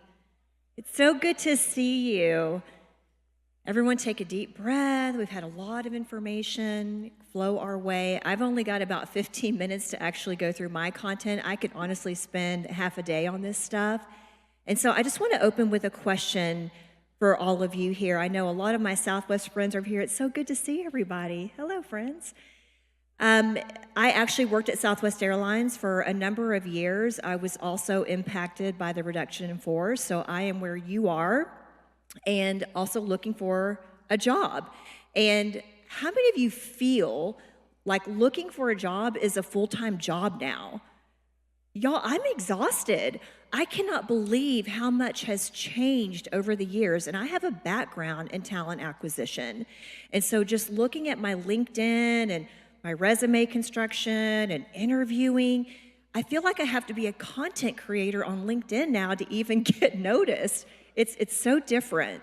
And so just keep in mind that all these tools that are being shared, I am overwhelmed with how great this information is. If you don't have the tools or you haven't worked with an outplacement firm yet, I think some of this might even be a little bit better. And so I say definitely take advantage of the resources you're given today. I really enjoyed our exercise this morning with Lauren, so thank you again for that. I thought that was so uplifting. It reminded me a little bit of my friend Christy Lermer, who is here in the audience, who is a mindfulness coach, and she had done some exercises with us at Southwest during COVID. And I can tell you, just really taking a moment to relax and breathe and process really does the mind some good. So quick question for the audience. I know my Southwest friends have this. How many of you have ever taken the Clifton Strengths Assessment, formerly known as Clifton Strengths Finder or just Strengths Finder? It's been around for decades. Okay, great. That's wonderful. For those of you who haven't, I don't work for Gallup, but I strongly promote it. My role at Southwest was to actually oversee the program for the organization, And I took the assessment several years ago and became a Gallup certified coach also several years ago, and I love it. It is one of the only research-based assessments out there. It's a little bit different than some of the other big ones where they're a little bit more theory-based, and they talk a lot about your preferences, which they're really, really good. I love some of the other assessments as well, but this one is grounded in so much research. It really helps you identify some of those wonderful talent themes that you bring. This is going to be helpful in your job search and while you're interviewing, because the output report that you get from Gallup gives you a lot of language to discuss during your interview. So just real quick, if you're not sure what this is, you can look this up on the Gallup website. That's GALLUP. And this is going to help you identify out of 34 strengths that they have researched and determined are really bucketed into talent themes and domains, what you're naturally good at. And Don Clifton, when he actually created this assessment, he is considered one of the fathers of positive psychology, often states, he actually would say, what if we focus on what people do that's right versus what they do that's wrong? And I love that because we all have strengths and we all have weaknesses. And this is really focusing on what you do very well. If you have not seen your results in quite a long time, I encourage you to go back and get that. Your data is yours regardless of where you took the assessment in life. If you were at a school or another organization and you're thinking, well, how do I go get that? Log into Gallup.com, and if you're not sure what your old user ID and password is, you can actually contact the 888 number, and Gallup will reset that for you so that you can access. The first question I get oftentimes when I'm coaching individuals is, well, do I have to take the assessment again? I took it 5 years ago. Probably not. That is really how you see the world and how you process information. Now, I will say, if you took this when, say, you were like 18, 19, and now you're 50, 60 years old, things might have changed a little bit for you. So it just depends, I would tell people. I would say, look at your information in your report. If it still resonates with you, it's not going to change, friends. A couple things may go out of order. There's also a choice for you to either get your top 5 strengths or your full 34. You only take the assessment one time. So you're either just unlocking visibility, and I would honestly say your top 10 are really what you want to focus on. A lot of people will say, oh, top 5. My 6 through 10 sometimes show up a lot more than my top 5, my friends. And because they could go a little bit out of order, I highly encourage you to unlock to see your full 34, because it's going to give you some great language for the interview process. Okay, couple things here. So when you think about your job search, and Lauren opened up with some great anecdotes and that great exercise about like, what are some of the things in those 3 pillars? What do you want to do in a role? I want you to think for just a quick moment, take a moment to reflect on what your best day at work was. Best day. I don't care what role it was. Maybe it was the last role you had. Maybe it was a role from 10 years ago. Take a moment to think about what were some of the things happening during that day that you just loved, that really filled up your bucket. So think about that for a moment. That best day at work. Those are the things that you want to look for in your new job. Because I promise you, if you're focusing on what you do well, and I bet you did that really, really well, you're going to succeed. You're going to feel really good as you change or move into a new role, a new industry maybe, and a new organization. Are you going to feel energized? Or are you going to be a little bit drained? Now, there are things that we have to do, right, in every job.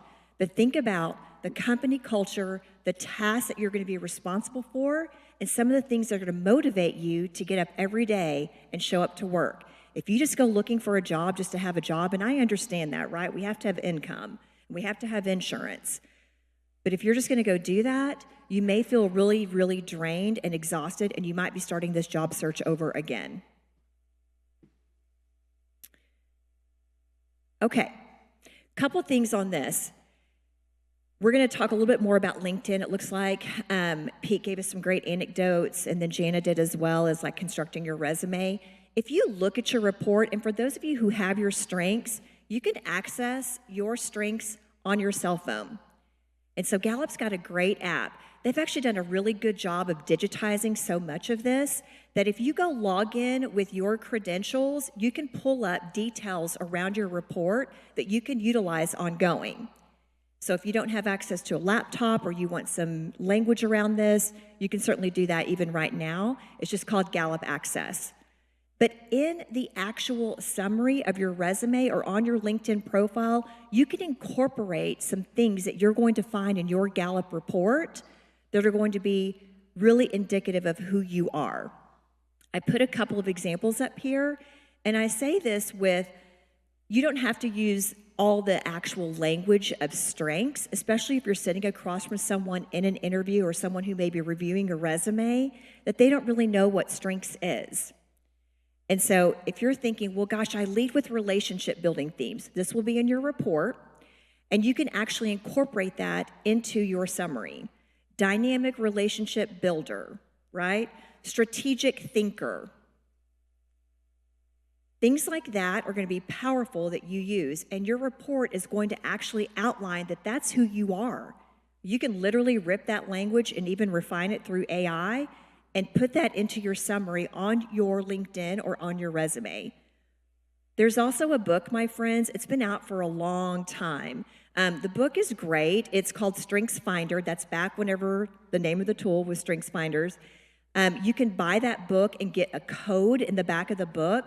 But I'd also just highly encourage you to go straight to the Gallup website because this book has been around for so long. They have a lot of new updated materials where you can go and purchase either your top 5 or full 34. There's about a $40 difference in the two. So I think full 34 is $60 and then $25 or so for the top 5. Okay. Know thyself. This is the most important part. If you're going to feel confident, and when Pete talked about going in with some really good, compelling information, you do have to be specific in your examples. I am a longtime HR and recruiter, and I can tell you, I used to facilitate at Southwest how to interview for roles, and I used to facilitate how to help leaders ask the right questions to get the information. They're not meaning to always have these zingers and coming at you. They're really looking at how you can hit the ground running with your experience. Look around at this great talent. You all have so much to offer, and experience is crucial here. So tell a compelling answer. If you have to get straight to that result, which I really like that Pete said, sometimes you just have to go right there and then come back and speak through the action, give very specific details. If somebody says, well, talk to me about this, or tell me about a time when, or have you ever, you need to really respond with, yes, I have. As a matter of fact, I did this. Let me walk you through it. I was tasked with, or we were charged with this particular problem, and I wanted to solve it this way. This is where you can use your strengths. So if you know that you've got high responsibility, and probably many of you do, because in the United States, responsibility is a very high theme frequency, and so is achiever. If you are familiar with your strengths, I would love to see a show of hands. How many of you have high achiever or high responsibility in your top 10? Look at the room, y'all. It's big in the United States. Responsibility is all about that psychological ownership. Achiever is about being productive and getting things done. If you have both, you're at risk for burnout, I hate to tell you. So make sure you're prioritizing accordingly. How many of you feel overwhelmed and burned out right now just in our job search? So think about if responsibility is one of your strengths, you can talk about how you committed to a particular solution and you met that on time. And then here are the things that you did. How did you step into that? Go through the motions of really speaking through it. If you get stuck, one thing, it's an interview technique that I like to talk about, is move a little bit. So even if you're on a Zoom call and they ask you a question, this is one of my favorite things to do. That's a really good question. Take a drink, put it down. Your brain is triggered to remember what you're going to say. It helps you think a little bit differently and remember what you're going to speak to. Use your report, highlight some words, and pre-draft some responses. It's okay to do that. Anticipate the questions that could be asked of you. Put down a couple of words that may trigger you to remember how to speak through that. If you have something like woo, for those who know what woo is, that stands for win others over. For those who don't know what that means, it's a networking strength. It's all about talking to people and visiting with people, and that's my number one strength, and my friends here at Southwest know this about me. I love events like this. I could spend all days working this room and just talking to all the strangers in the world. If you have high relator, like some of my people do in the audience here, that might seem like a terrible idea. So think about what you lead with, though. What are you good at? So I might say, maybe I don't want to use the word woo with the person who's interviewing me. I might say, yes, I was tasked with getting some executives on board with expanding our strengths program at Southwest Airlines. Okay, tell me a little bit more about that. I use my influencing capabilities, because woo is an influencing domain, to actually speak to our executives and talk about the richness of the data and that it's going to drive more engagement, productivity, and it's going to really drive retention in the organization. I use my input, or I use my strategic thinking capabilities to really give them some details around what that could potentially look like. So again, it's in your report, line by line, where it says you can maximize your potential. That's where you can lean into the language. So if you're thinking, I'm having a really hard time coming up with the right words, I don't want to use AI because it sounds so formal, your report is so unique to you that your top 5 in that exact order, just your top 5, is 1 in 33 million. The outputs of your strengths, the data is going to look unique to you versus someone else. I've met lots of other people where their number 1 was also woo. We have very different data. My friend Drew over here, and I talked about that earlier. My friend Amber's got woo. We talk about this and how different we show up because the data is being aggregated from your 2 through 34, whether you can see full 34 or not. So you have an opportunity here to really think about how do you take your strengths and apply that to an interview setting, use the data in your report. And going back to that best day at work, I want you to think about whether you know your strengths in data or not. What do you do really well? And maybe you don't know. Maybe you're thinking, I feel really underconfident right now. I don't know what I do well. I'm so overwhelmed with all this job search and everything going on. What has someone told you that you do really well, personally or professionally? What is that one thing? That's where you can take and thread that into your conversation with a recruiter as well, or with a hiring leader. Here's what I'm really good at. Well, tell me about yourself. Well, I really love to do the following. I'm really good at building relationships quickly. I love to share and develop people. I love to connect resources to individuals. I love to really produce quality output. I'm a problem solver, and here are some things I've done with that. Okay, great. Talk to me about your biggest project. So they're going to keep pushing and pushing and pushing until they get to the information that they need. And if you're not giving enough, they might just give up and move on to the next question. If you get stuck, ask them if you can come back to it, and then don't forget to come back to it. I think it's really critical to make this more conversational. It will help relax your own nerves, and it may give you the opportunity to identify that you're also looking at them and interviewing them. And I think we forget that. We get so nervous in an interview, and recruiters can make the worst because we're always overthinking why they're asking me this. So just remember that even if they ask you the question that I just do not love, what is your weakness?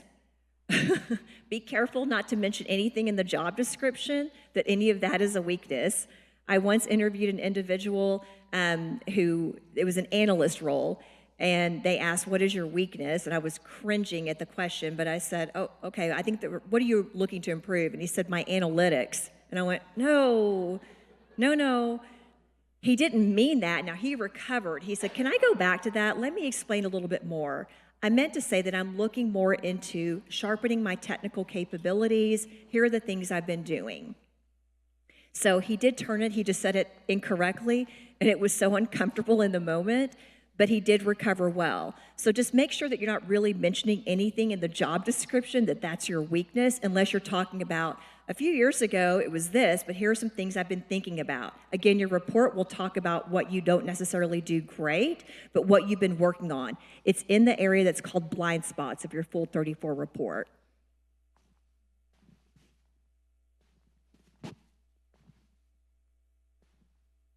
Okay, I put a couple things up here. You guys can take a screenshot of this, and I don't know if the team's going to have this deck available to all of you, but this might be a little bit helpful to give you some specific answers. Again, you can refine this and customize it to way will make sense for you to speak to in an interview and make it a little bit more natural. And so I even talk about the weakness one here because it seems to keep coming up. Remember that if your number 34 strength is competition, which is what mine is, I think everybody deserves a participation award. It doesn't mean, I know I'm one of those, it doesn't mean that you're trying to make yourself more competitive. Remember that. It just means that that's not what you lead with. We all have all 34 strengths. It's just we really lead with that top 10. So it could be that my weakness is maybe deliberative, which is very low for me, meaning that I take some time to process, potentially mitigate risks. That's not necessarily a bad thing. So what I might say is, well, sometimes I take really quick action. What I've learned is that I need to solicit some more input from the team to understand potential impact. Or what I've been working on is really thinking through and giving it about a day and putting all of the information together before coming up with a decision.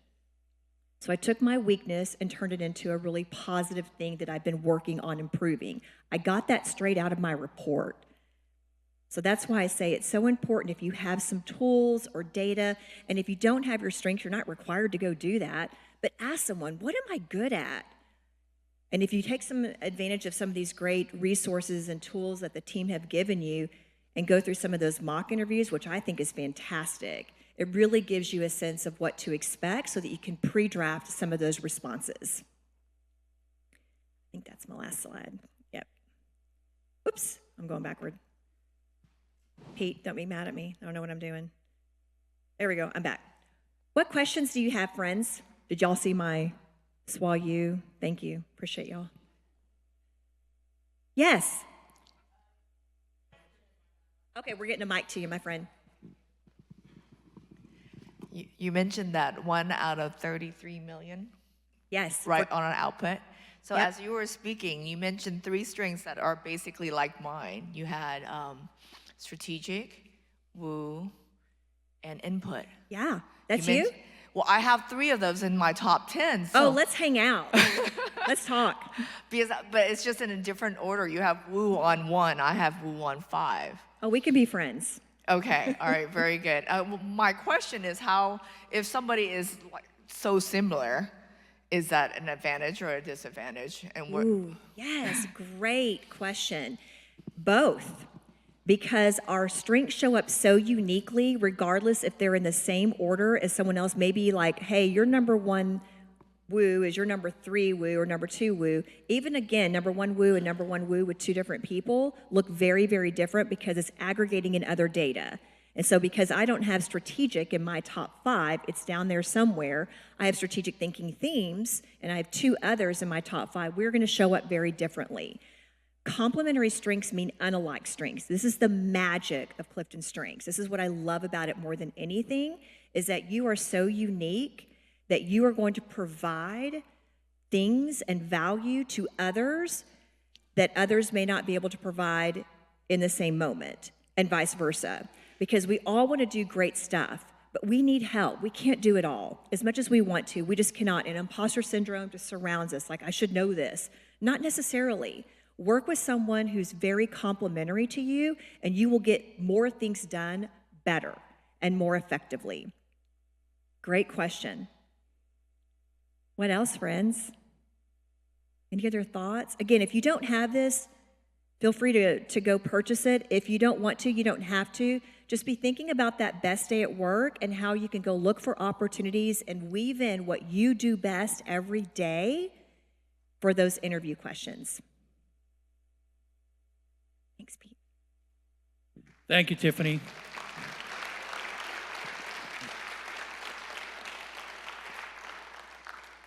All right, guess what? We're giving you all a break.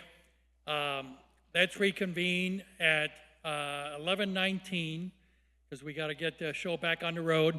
I would highly encourage you. We've had some great folks join us since we were up here this morning. John Matsitsky, where are you, John? All right, John leads something called Computer Minds. If you want to spiffy up your skills, whether it's project management or anything else, you're more than welcome to do that. Mike Chapman, was you still back there? Mike Chapman, especially all you guys that just got laid off. If you need help with COBRA, if you want to find out other options beyond COBRA, Mike Chapman is a friend of the network. He runs a health insurance agency. He can answer all your questions, whether it's for you or your family members or whatever the case may be. He's helped me and my family many times over. So again, Mike Chapman's in the back over there. You guys are welcome to go see him. And Sarah, are you still here? Okay, Sarah had to leave. We have somebody else from Thomas Edwards, but apparently she had to leave already. So anyway, mix and mingle, get to know each other. Get those LinkedIn connections up to 500 and above. That's very important. Real quick, John. Yeah, hey, good morning, everybody. My name is John Machinsky. I'm the Director of Admissions at ComputerMinds.com. Pete asked me to come out to talk about some free certification trainings that we offer.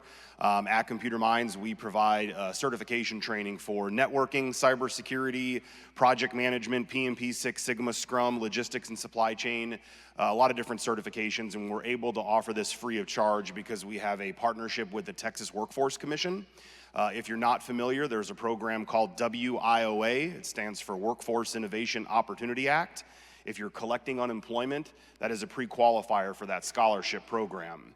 So I've been working with WIOA for about 13 years now, so if certifications is something you're interested in or just wanting to learn more about the scholarship and how you could qualify for different types of certifications, I'm at this little white table here in the back, so when you guys go on break, come find me, or you can go out to my website, computerminds.com. But the surrounding counties around Dallas and Tarrant County, everybody is spending money right now with the Texas workforce. So there is funding out there right now. So if certifications and upskilling is something you're looking into, if you qualify, you can get it at no cost.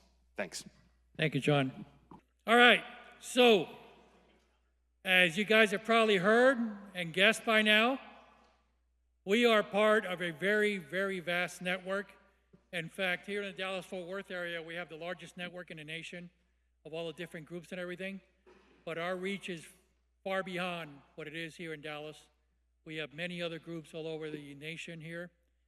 And in fact, we sent a list of those groups to Tiffany, because I know especially some of the Southwest people are out of the DFW area. So they'll be able to take advantage of the groups we have in Austin, Houston, around the Chicago area, East Coast, West Coast.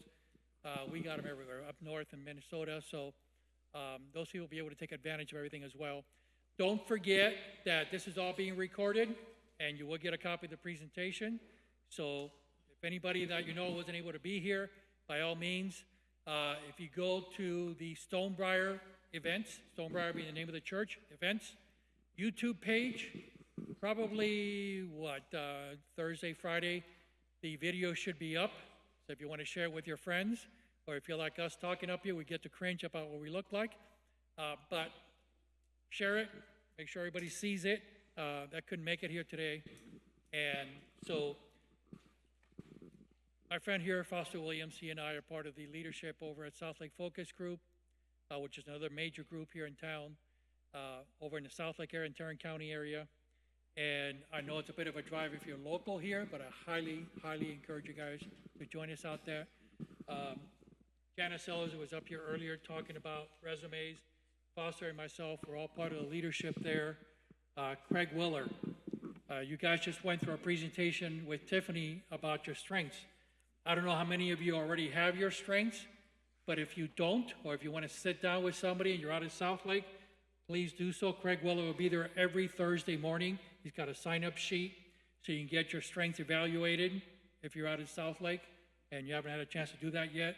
I know a lot of you in Southwest had blessing of having Tiffany with you. Those of you that don't have that blessing, again, come to South Lake. Craig Weller is happy to help you interpret your results. So I encourage you to do that. So I started to say this gentleman here, Fausto Williams, is a former, still, recruiter. Yeah, can't get away from it. Yeah. So I tried.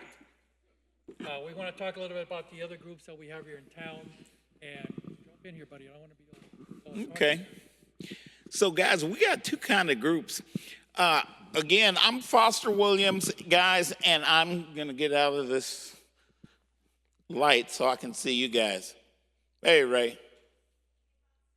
Hey. I love it.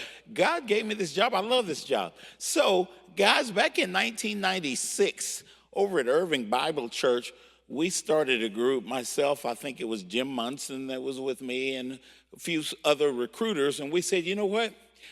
We're all recruiters and we hire people. So we should try to help people that are looking for jobs figure out how to do it.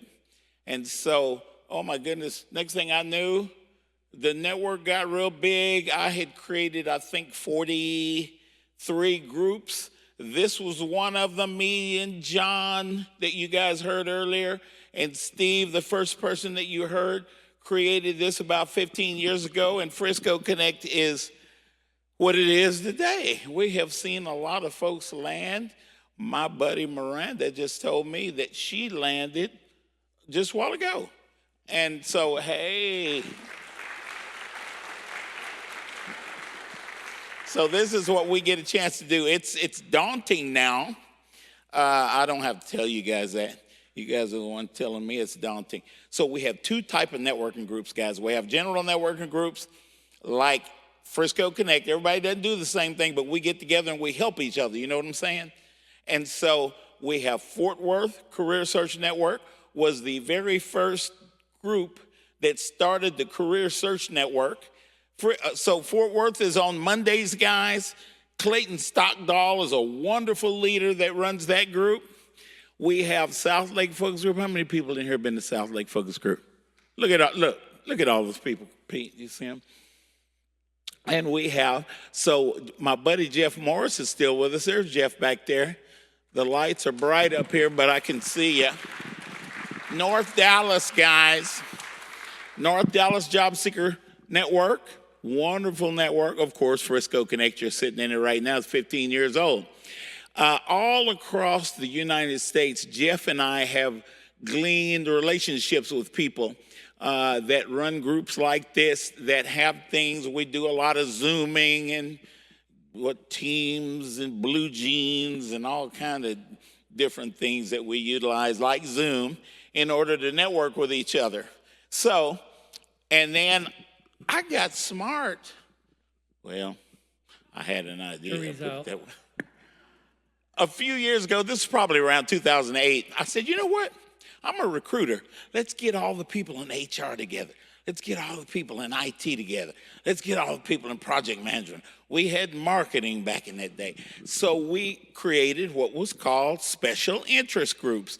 Pete and I will be running the HR special interest group tomorrow, and we meet Zoom only, so there's no excuse why you can't be there. You guys, I've already put out the meeting notice. I'm going to put it out again today. You guys will be able to see it. Pete and I suggest that all people that are in job search connect with people in HR. Does that kind of make sense? Okay. And that's what happened. And we have a good time. And Pete is a wonderful leader. I'm just a dude that runs his mouth and tries to make everybody laugh, and it don't work. So, guys, that is what this network looks like now. There are a number of services that I like to let you guys know about. One of them I want to bring attention to is called Transition Masters. I want you guys to go to transitionmasters.org. So a lot of what I'm talking about, you guys want to write it down. And every Monday at 4:30 our time, it's 5:30 their time, because the chief creators of Transition Masters out in Tampa, Florida. So that's where I like to go on vacation and go fishing. And I meet people everywhere I go, and I start talking about this thing, and then something grows out of it because God wants his people to have employment. You know what I'm saying? And all of you guys are God's people. My goodness. So always employ that you guys tell him what you're looking. It's not like he doesn't know already, but tell him, go to him and say, hey, I need help down here. This is crazy. So is there something you want to kick in as we're talking? Sure. A lot of these groups you're talking about, special interest, if you guys go to careerdfw.org, which again, Jeff Morris created many years ago, and you go to the calendar section, and the IT group meets 9 o'clock every Tuesday morning. Now, on the calendar, it's under engineering, so don't let that fool you. It's engineering, IT. So make sure you join that. You can do it virtually. The Zoom link is on the calendar. If you want to join the project manager group, it's Wednesdays at 9 a.m. So again, go to the Career DFW calendar. It's project management, supply chain management, and business analysis. All meet every Wednesday morning at 9. As Foster was saying, our HR group meets the first and third Wednesday. So tomorrow being the first Wednesday, you'll see us at 10 o'clock. Again, go to careerdfw.org, go to the calendar. 10 o'clock on Wednesday, you'll see the link to our group. We're virtual as well. And what usually happens is as soon as the PM group is over, a little bit after 10 or on 10:30 or so, they all stream in to the HR group because they want to hear what we're talking about.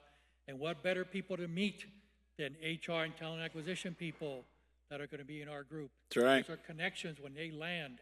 So keep that in mind. LinkedIn Tuesdays. I mean, we talked about LinkedIn briefly here, and one of the things you're going to get at the very end of this presentation is a QR code to a LinkedIn 101 presentation that I do, just a base level over at Southlake. You're going to get that presentation today.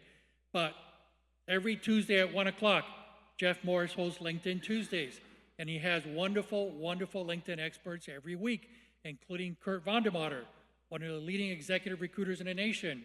He's there talking about how recruiters find you on LinkedIn. And we have Ruth Lipsky, easy for me to say. She's part of Lehigh Terracin, a great outplacement firm here in town. So she's one of the speakers. Locke Alderson and, Terry Sullivan, one of the preeminent LinkedIn gurus, is also a speaker there. So I would encourage you to do that. Now, as we have on the slide here, you can also go to YouTube and see some of the recordings that are out there. The only caveat is, because Terry Sullivan is so popular, he makes big money doing this for other people, we do not record him. But all these other people I've been talking about, you can go out there and go to that YouTube page for Career USA and check out their recordings. Look up LinkedIn. You'll see all the recordings there that I've been talking about. And you can also join them every single week, every Tuesday at 1 o'clock, virtual, by the way. So I encourage you, as it says on the slide here, attend job fairs. Now, some of them may not be very good. I saw one this morning as I was getting ready, and it's like, there's not many companies are going to be there. But I will tell you that regardless of the type of jobs that those companies may be looking for, I always use the example of Hilton. If Hilton is out there, it's one of your target companies, and they're recruiting for front desk and housekeeping, it's like, well, I don't want to do either one of those two things, but guess who's going to be there? A LinkedIn recruiter. A Hilton recruiter. A Hilton, yeah. So you want to meet that person because when they do have the opportunity, Aaron Panesci. You've got a connection. So not to mention the fact that all the other people there at the job fair, as you're waiting in line to talk to whoever it is, connect with those people. All right? You never know who's going to know that person that you need to know that's going to have that contact for you at that company. That's right. That's right. Guys, I want to tell you, I forgot something. I'm going to move over here out of the light a little bit. This is for my purposes and not you guys. I can see you guys. I want to be able to see you when I'm talking to you. Hey, Lauren. So, guys, how many folks, by show of hands, are involved with Careers in Motion? There's one. There's Ray back there. All right. Good. And Mr. Lagatuda, you're part of that too, aren't you? Guys, go to career, of course, like Pete said, go to careerdfw.org and look up Careers in Motion. They meet over there at the church right off of 635, the Watermark Church. And is it Tuesday mornings or Wednesday mornings, John? Tuesday. Okay. Good enough. What time? 9 or 8 o'clock? 10 o'clock? 9 o'clock. That's a magic hour, 9 o'clock in networking. I like that. Now, something that's on my mind. A lot of you guys have people across the United States, family, friends, that lose their jobs because a lot of these big monstrosity companies that I worked for as a recruiting director, Verizon, Citigroup, IBM, the list goes on, Korn Ferry, some of those companies, I learned how to recruit in these companies. And it kind of came natural for me because I'm a preacher's son from a little country town, and that's why I like people. And so, guys, if you are in the Atlanta area, you want to connect with the Roswell United Methodist Church group, has a group like Frisco Connect there, very large, and they cover most of the Atlanta area and surrounding. Out in, I want you guys to know about the group in McLean, Virginia. Bob Korzanuski runs that group, and it is called Career Network Ministries, CNM. You guys can look up, you can Google up some of these places. If you have friends in Tulsa, Oklahoma, right up the street, there is Overcoming Job Transition, OJT, a wonderful website there. You guys can Google up some of these areas. Up in Chicago, we've got the PATH group. Dennis and those guys up there do a wonderful job of showing job seekers what's going on around Chicago. We also have the Holy Family up there. Guys, this stuff goes on all over the place. Jessica Pierce, if you have friends out in Arizona, out in the Phoenix, Globe, all of those areas around the Phoenix Metroplex, Jessica Pierce is out there. It just goes on and on and on. Over the years, I have connected with these people and built relationships with these people so that I could let you guys know what's going on. And some of you guys in here right now might find a job in Phoenix and move to Phoenix.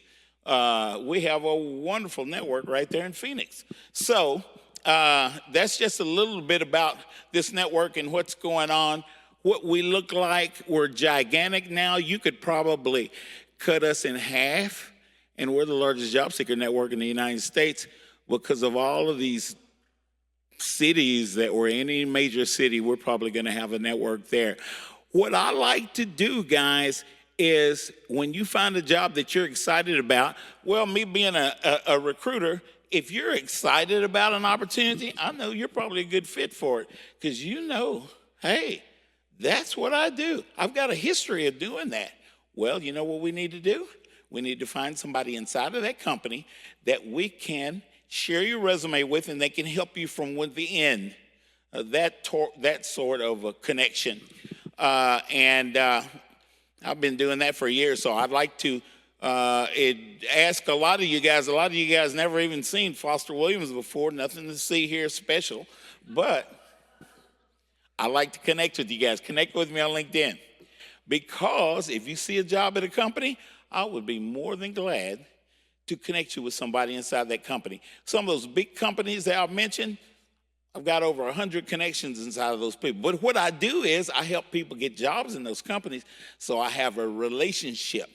You guys heard earlier, you heard Lauren talking about relationships. That is my main thing. I like to connect you guys to people that I know that it will help, and you'll be surprised. Now, if you see a company, and that's a good job, I think I want that job, I want to talk about that opportunity, let me know anyway, because if I don't have a contact in there, you guys call me the job father. I'll let y'all call me that. Well, I like to act like the job father sometimes, and I will connect. Most people will connect with me because I'm no harm. Oh my God, I'm not, trying to take your job or nothing, but I'm trying to introduce you to Elizabeth Hunter, my friend in HR that is an HR leader. And you know what? That's what it's all about in this network, guys. That is not the top thing, but that's one of the top things. All right, so to that end, it is about building relationships, and I will tell you right now, Foster and I both think the same way when it comes to this. If we don't know you, we haven't had a chance to talk to you and meet with you, we're going to be very reluctant to put our name behind yours. So by that I mean, when you see us out there, come by, introduce yourself. Let's connect on LinkedIn. Let's have a brief conversation so we feel comfortable introducing you to some of those people that we know at these companies. At the same time, please understand that if we have a contact at American, hello, we can't be sending 25 people a week to our contact there. They got work to do. So we will do our best to make these connections for you. So by that I mean attend these groups in person where you can. South Lake, we meet in person. We're also hybrid for those outside of the area. But I encourage you to join us in person. There's nothing like connecting face-to-face as opposed to being online. That's right.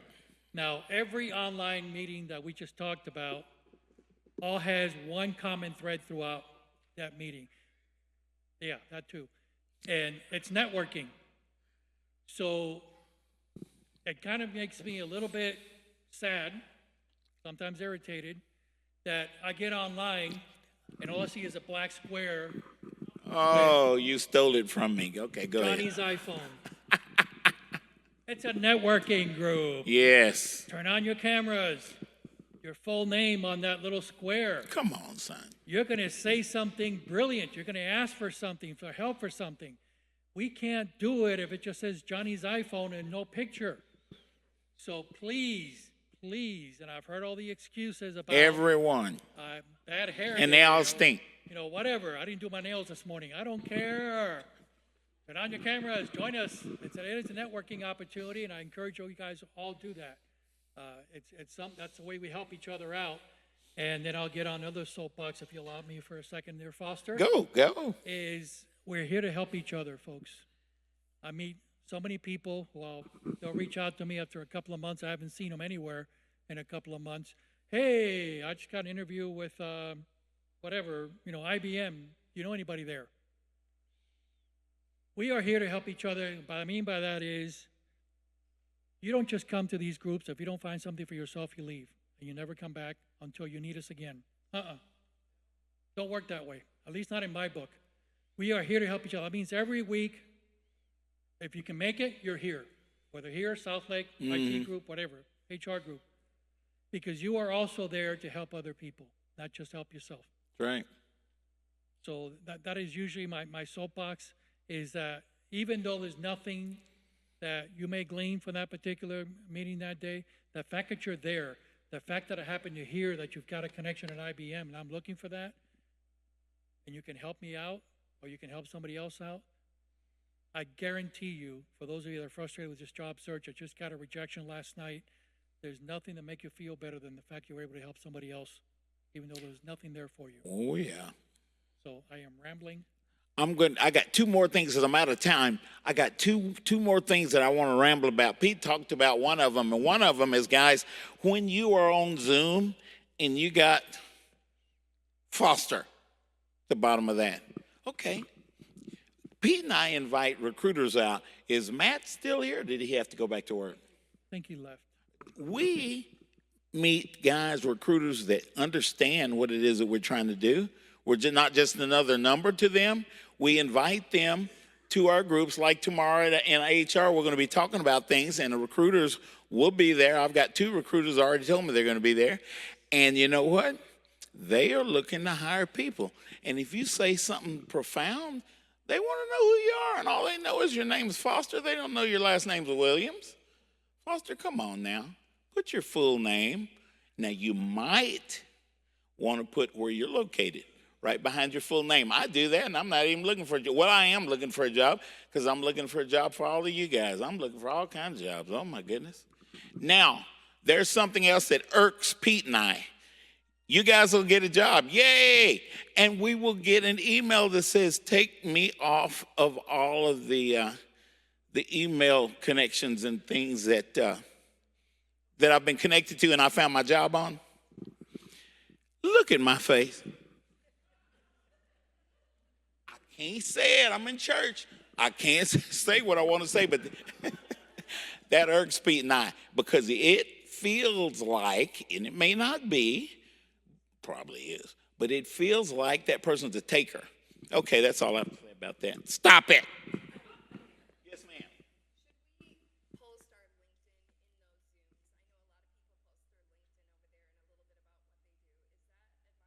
In the chat, everybody does that. Yeah, you want people to connect with you. Again, you're going to say something, or you're going to ask for something. Hey, I'm looking for a connection at Target and all that.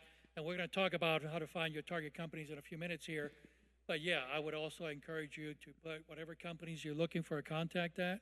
And that's why it's important to build those relationships so people are confident and able and willing to help you find those contacts at those companies. Definitely. Hey, advertising is wonderful. I mean, we're going to talk about LinkedIn here in a second, but advertising is wonderful, whether it's on LinkedIn or anything else. So, yes, absolutely. Anytime you get a chance to do that. You're next. I can just go sit down, can I? I think you're next. Okay, I'm going to shut up for now. Y'all know how I am. Yes, ma'am. One more question. Yeah. Say it again. We're looking at the previous slide. She's asking a Oh, question meetup? about the Yeah, previous slide. Sorry about that. That was me. It's supposed to be meetup.com, not meetups. So sorry about that. All right. But yes, those are great groups. Eventbrite, meetup. Thank you, guys. I'm going to go sit down. Y'all go get a job. Get a job. Are they applauding because you're getting off the stage, or are they applauding because they... Oh, never mind. All right, I'll breathe through this real quick. We're a couple minutes behind. All right, LinkedIn is 100% what the recruiters are using these days to find you. So do you have to be on LinkedIn? Absolutely, you have to be on LinkedIn. And most importantly, you have to have a picture on LinkedIn. I find it funny that. In the U.S., we say never put a picture on your resume. That's a European thing. It's a CV thing. Don't put your picture on a resume. So what's the first thing I do when I get your resume? I go to LinkedIn. What's the rule on LinkedIn? If you don't have a picture, I don't want to talk to you. So it's eventually we'll get over that dichotomy, but right now that's the way it is. But have a professional looking photo up on LinkedIn. Not professionally taken, professional looking.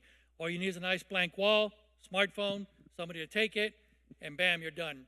I see many pictures that are caricatures, or you can tell they've chopped off their former whatever off.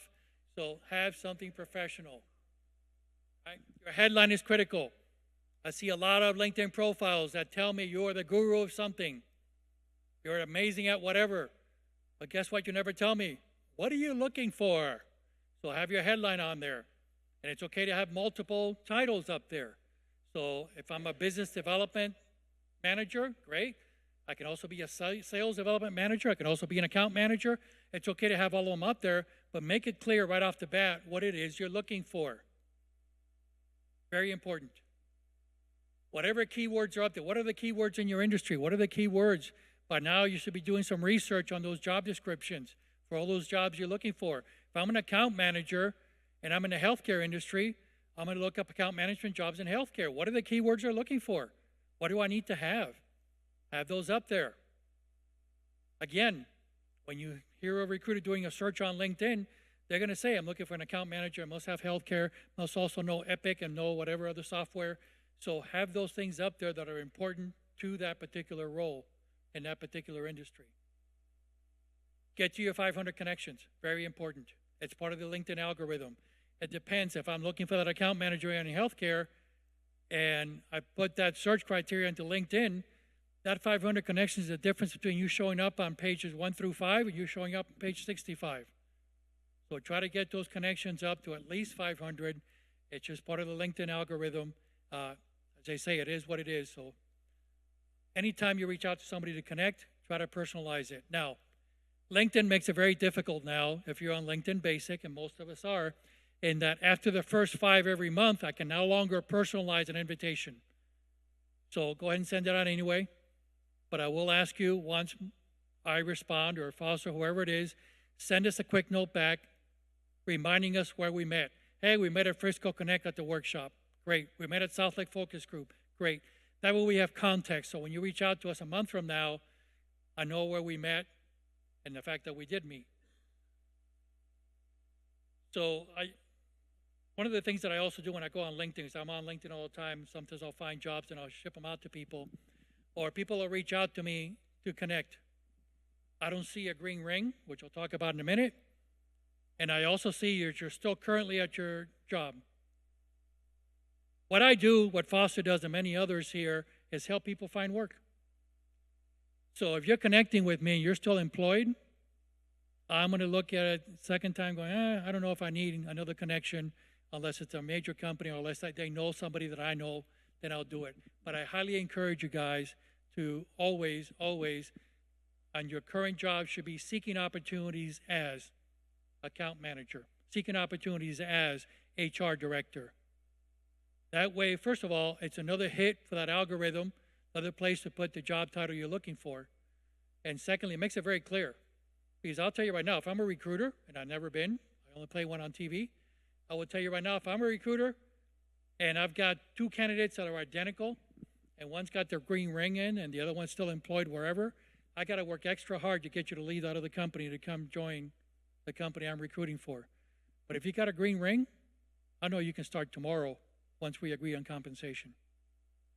So it's much easier for a recruiter to recruit people who are open to work, ready to go, than it is to try to get somebody off another company and try to move over. Oh, and by the way, after we agree on compensation with that person, guess what they're going to do? They're going to go back to their current employer and say, hey, I'm leaving Baylor because I'm joining the American Red Cross.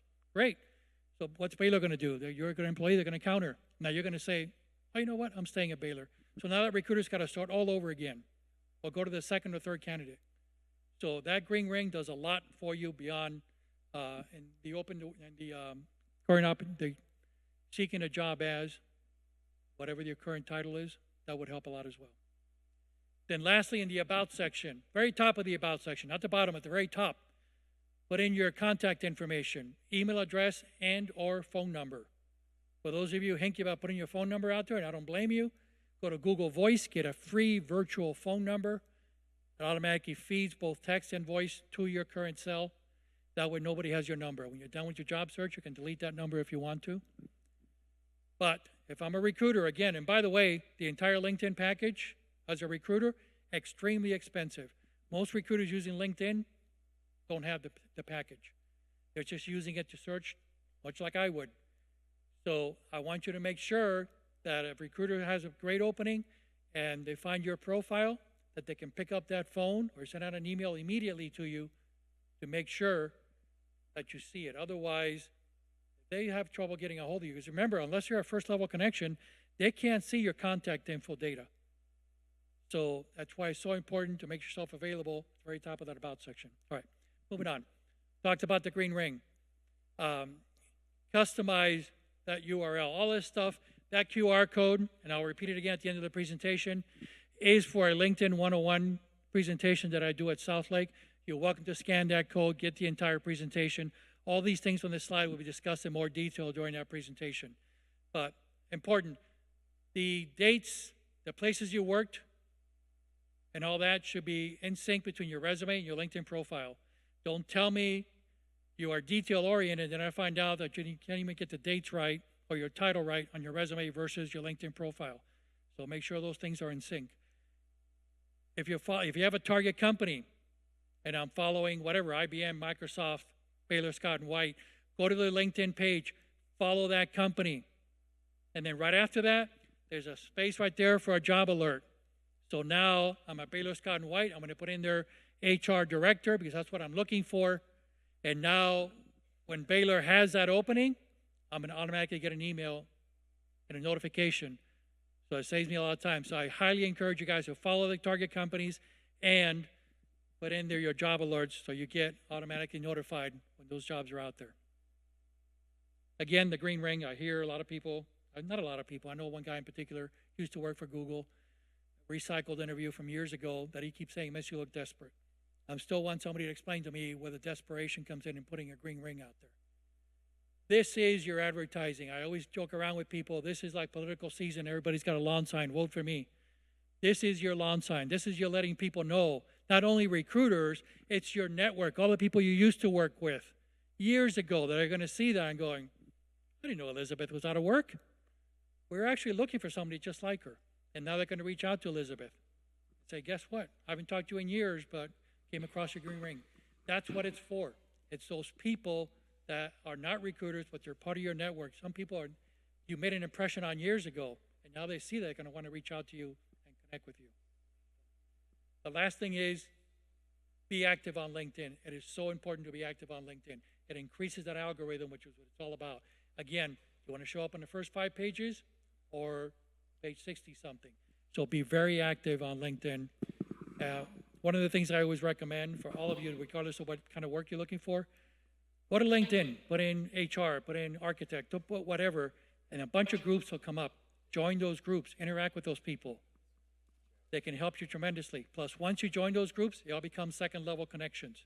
And second-level connections are people you can interact with and you can connect with if you want to, trade messages with. The same time you'll see groups, you'll see events. I love events because events are things where LinkedIn is always hosting events. They're all free and you get to learn something, but I'm on the chat and I'm chatting people up, letting them know who I am, what I do, what I'm looking for. Hey, I'm looking for a connection at whatever, Walmart. And so not only are you learning something, a lot of people join those chats for CE credits, those events for CE credits, but I'm on the chat and just interacting with people because I join those chats that are LinkedIn related since, like I said, I teach one at South Lake once in a while. So take advantage of events, take advantage of the groups, very important. All right, and lastly, I have to mention this, unfortunately, it's the world we live in these days, and that there's a lot of scamming going on, a lot. You'll get this job that's too good to be true, and they happen to find you. Oh my God, they're so impressed by you. You walk on water with a plate of margaritas without spilling a drop. And they want to talk to you right away because they want to pay you $300 an hour. So I can tell you right now, a lot of the recruiters that I see on there that are fake are very easy to spot. First of all, I've never met a recruiter, ever, that didn't have at least 500 connections. These recruiters, these fake recruiters that are out there trying to entice you, usually have 2 or 3. Somehow they're all based in the South Pacific. I'd like to be out there too, but they're all based out there. So keep that in mind. When you get something unsolicited, especially via text or LinkedIn, anything unsolicited, be wary. Okay, look up that person on LinkedIn. Do they exist? Chances are, if you got it through LinkedIn, yeah, they have a profile up. Secondly, make sure they work for that company that they claim to work for. Look up that company. Does the company even exist? And if it does, that person should be listed on LinkedIn as working for that company. So do all your checks. I always tell people you are free to send it to me and I'll look it over for you. Many people have done that. I'm happy to look at it and do a little bit of research and let you know. But usually, like everything else in life, if it sounds too good to be true, it probably is a scam. So be careful with that. And once you get this presentation, that article there that the Associated Press put out is a very good article on that subject. So, all right. I'd be done. So any questions on LinkedIn before I turn it over to our friend Rusty here? Pete. Yes. When you're talking about LinkedIn, or over here, Pete. So, yeah. The one website to go to for people to check out is LinkedIn/sales/SSI. That'll show you your sales index number on how visible you are on the LinkedIn profile. A number around 75 is like, I think per Terry Sullivan is ideal, is amazing. But anything you can do, it'll give you tactics and steps that you can take in order to improve that number. So something to look at. So Craig was talking about the LinkedIn SSI number. And yes, Terry will tell you probably 70 is good. Anything above 70, if you get into 80, you're going overboard. But it's an indicator of how active you are on LinkedIn. I'm aware of mine. I look at it. One of the things about things like that is I've never met a recruiter that said, yeah, I chose Rusty over Foster because Rusty's SSI score was higher. So, but it is a great indicator, as Craig was saying, of your activity on LinkedIn. And all of you are subject matter experts on something. So by all means, get out there on LinkedIn and post an article or comment on an article or start writing a blog. Talked to somebody a couple of weeks ago, and she had all this great stuff, all these tidbits she was feeding me about, hey, you should talk about this at South Lake, you should talk about that at Frisco. Great, why aren't you writing a blog telling everybody about that? Oh, I hadn't thought of that. So they're going to hopefully start writing a blog on LinkedIn and sharing their expertise with everybody. So all of you that have an expertise on something, I encourage you, go out there and share it and get people engaged. Again, name recognition is wonderful. When you go apply for a job and they say, oh, Rusty, right, I've seen your material all over LinkedIn. You're always doing this ChatGPT stuff. What better endorsement than that when you're applying for a position? So I had a question over here, the young lady.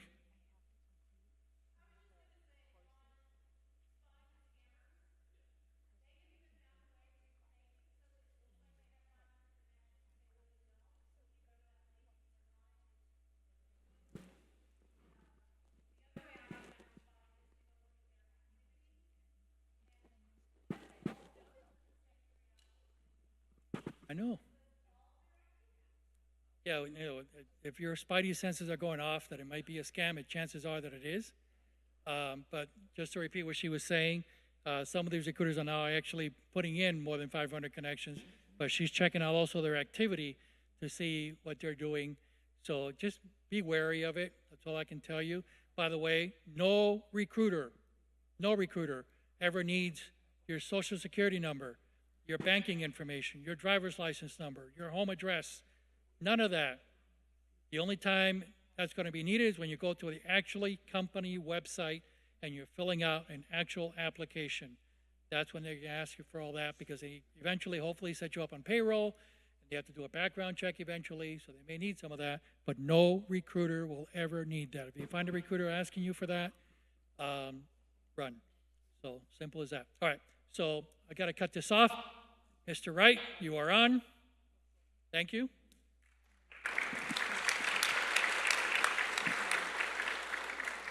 So good morning or afternoon, 1 minute until afternoon. Hopefully your sugar lows haven't kicked in quite yet.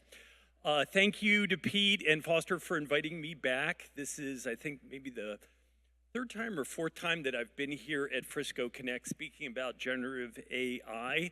Today's going to be a little bit different. Normally I've got about 90 minutes to do this presentation. Today I've got 20. So you're going to get a very high-level overview, but fear not. If you either fall asleep during my presentation today or you want to take a deeper dive, please go to YouTube and just search Rusty Wright ChatGPT.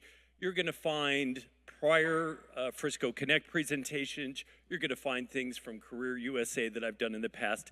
And just look for the most recent presentation because the technology is changing so quickly. This first slide is perhaps an illustration of ChatGPT, because you'll note I've got a little bit of a spelling error in there. Includes a downloadab template, right? And so one of the things that I want to instill upon you is these technologies are fantastic. You're going to find great productivity gains, but you're always going to want to check and validate all of your uses with ChatGPT. Let's see.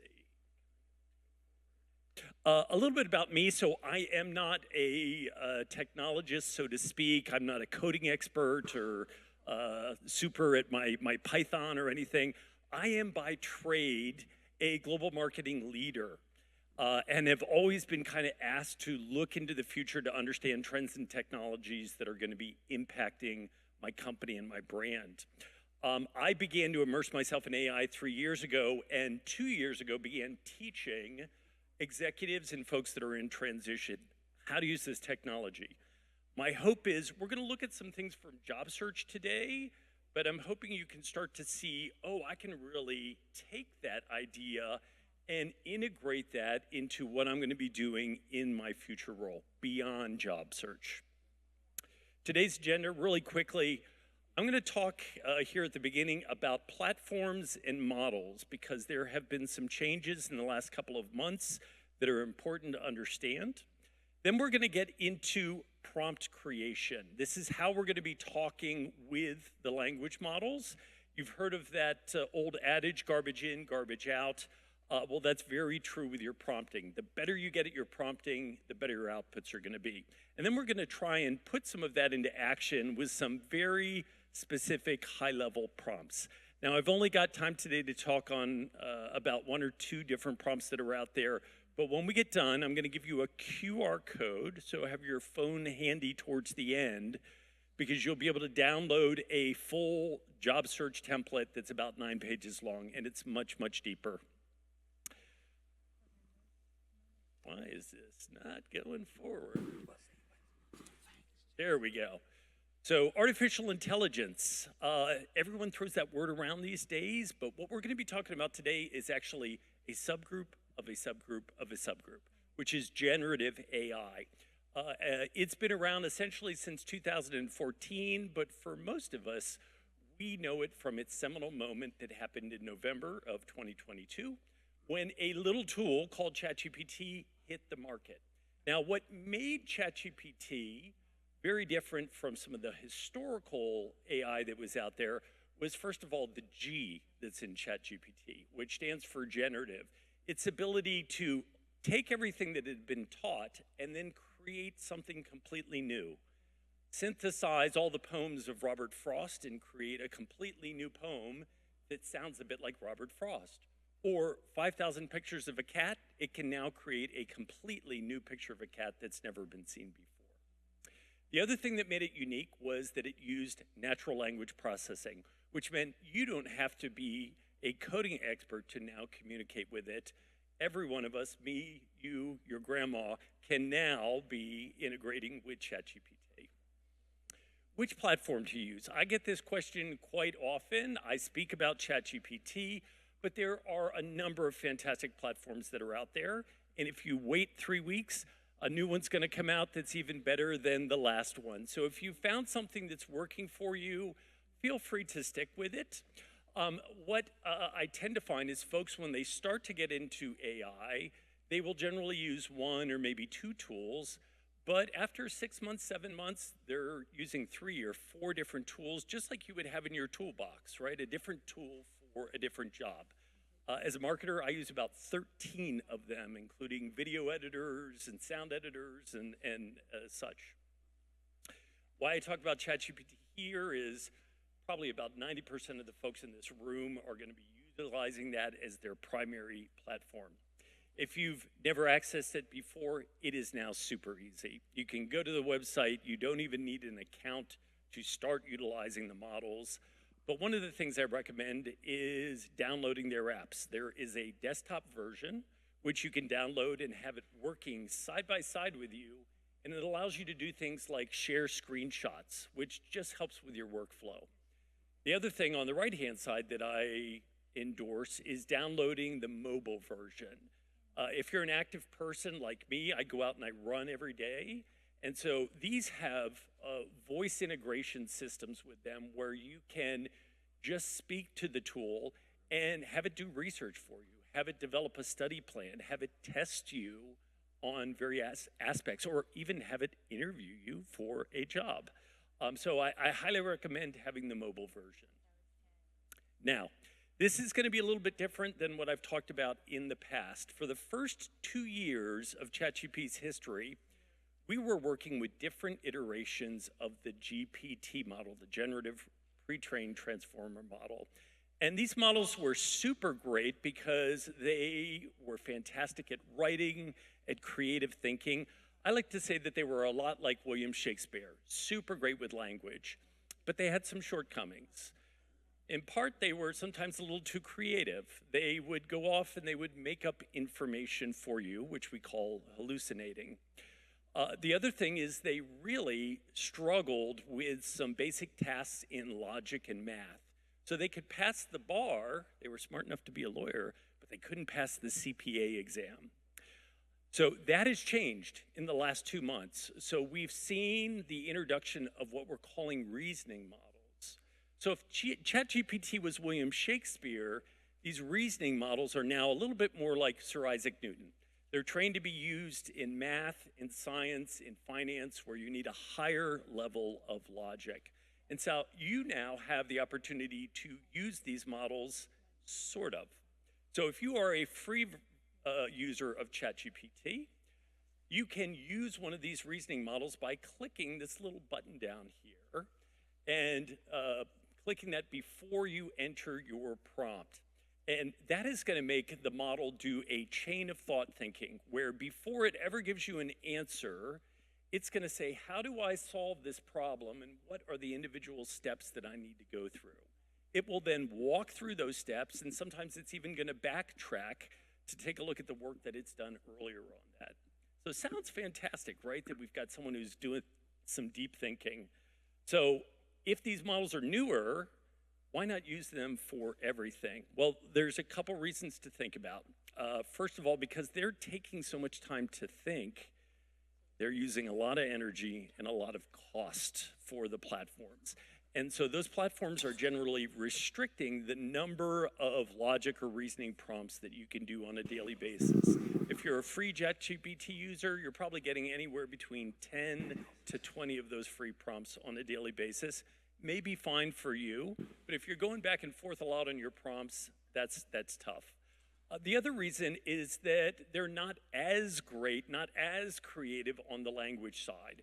And so if you need more of that creativity, if you need it for brainstorming, if you need it for writing a social media post, or for writing a cover letter, you're going to want to use one of the GPT models that's out there. The way I ask folks to think about this is think about these new logic models as being the architect. You can use them to create the master framework for your building, but then what you can actually do is in the middle of the prompt, you can change back to a GPT prompt and use it as a worker to go back and put up the sheetrock and the drywall and paint and lay the carpet for you. And that way you can really kind of maximize the, those few number of reasoning prompts that you have available to you. Whether you use GPT or reasoning, having a great prompt is really important. And I like to tell folks that they need to think about ChatGPT as if it was a brand new intern coming into their company. These interns are book smart. They're really anxious to do a great job for you, but they don't necessarily understand your company or what the mission is and all of the background information. And that's where you come in. You need to provide the guardrails to the models. So I'm going to talk about 6 components that I think are going to help improve your prompting out there. You will not need to use all 6 of them all of the time. Sometimes you can get away with 4, or sometimes it's 2 or 3. But we're going to do an exercise and you're going to see how they shape and change. So the first one, if I can get it to go forward. There we go, is task. So task is the must-have in a prompt. It is articulating what the end goal is. And these typically start with some type of action verb like analyze, summarize, transcribe for me. So let's take a look at a very simple task here. Research 3 cookie recipes. So the model is going to take those 4 words and it's going to go off to its 1 trillion artifacts that it's been trained on, and it could come back with anything, right? Chocolate chip, oatmeal, some strange Japanese cookie that's out there. Here's where you need to start to guide the model, and you do that through context. Context helps to constrain the endless possibilities. These days, you can give ChatGPT almost a book of background information if you want.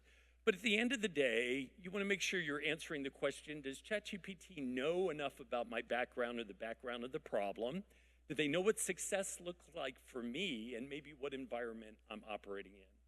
So in the red, we're layering in context. I have a gluten allergy and I'm seeking a dessert that I can eat. Research 3 cookie recipes. You're going to get a very different result than if you just had that basic one in there. Next is exemplar. This is just a fancy word for examples. LLMs love when you give them examples because it gives them additional reference points and frameworks.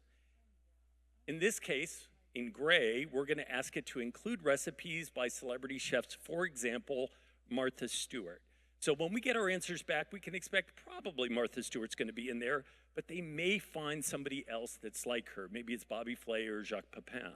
So you can also tell it and reference some specific resources that you wanted to use. If you wanted to reference PubMed or Harvard EDU, you can give it examples of the types of sources that you want it to go to.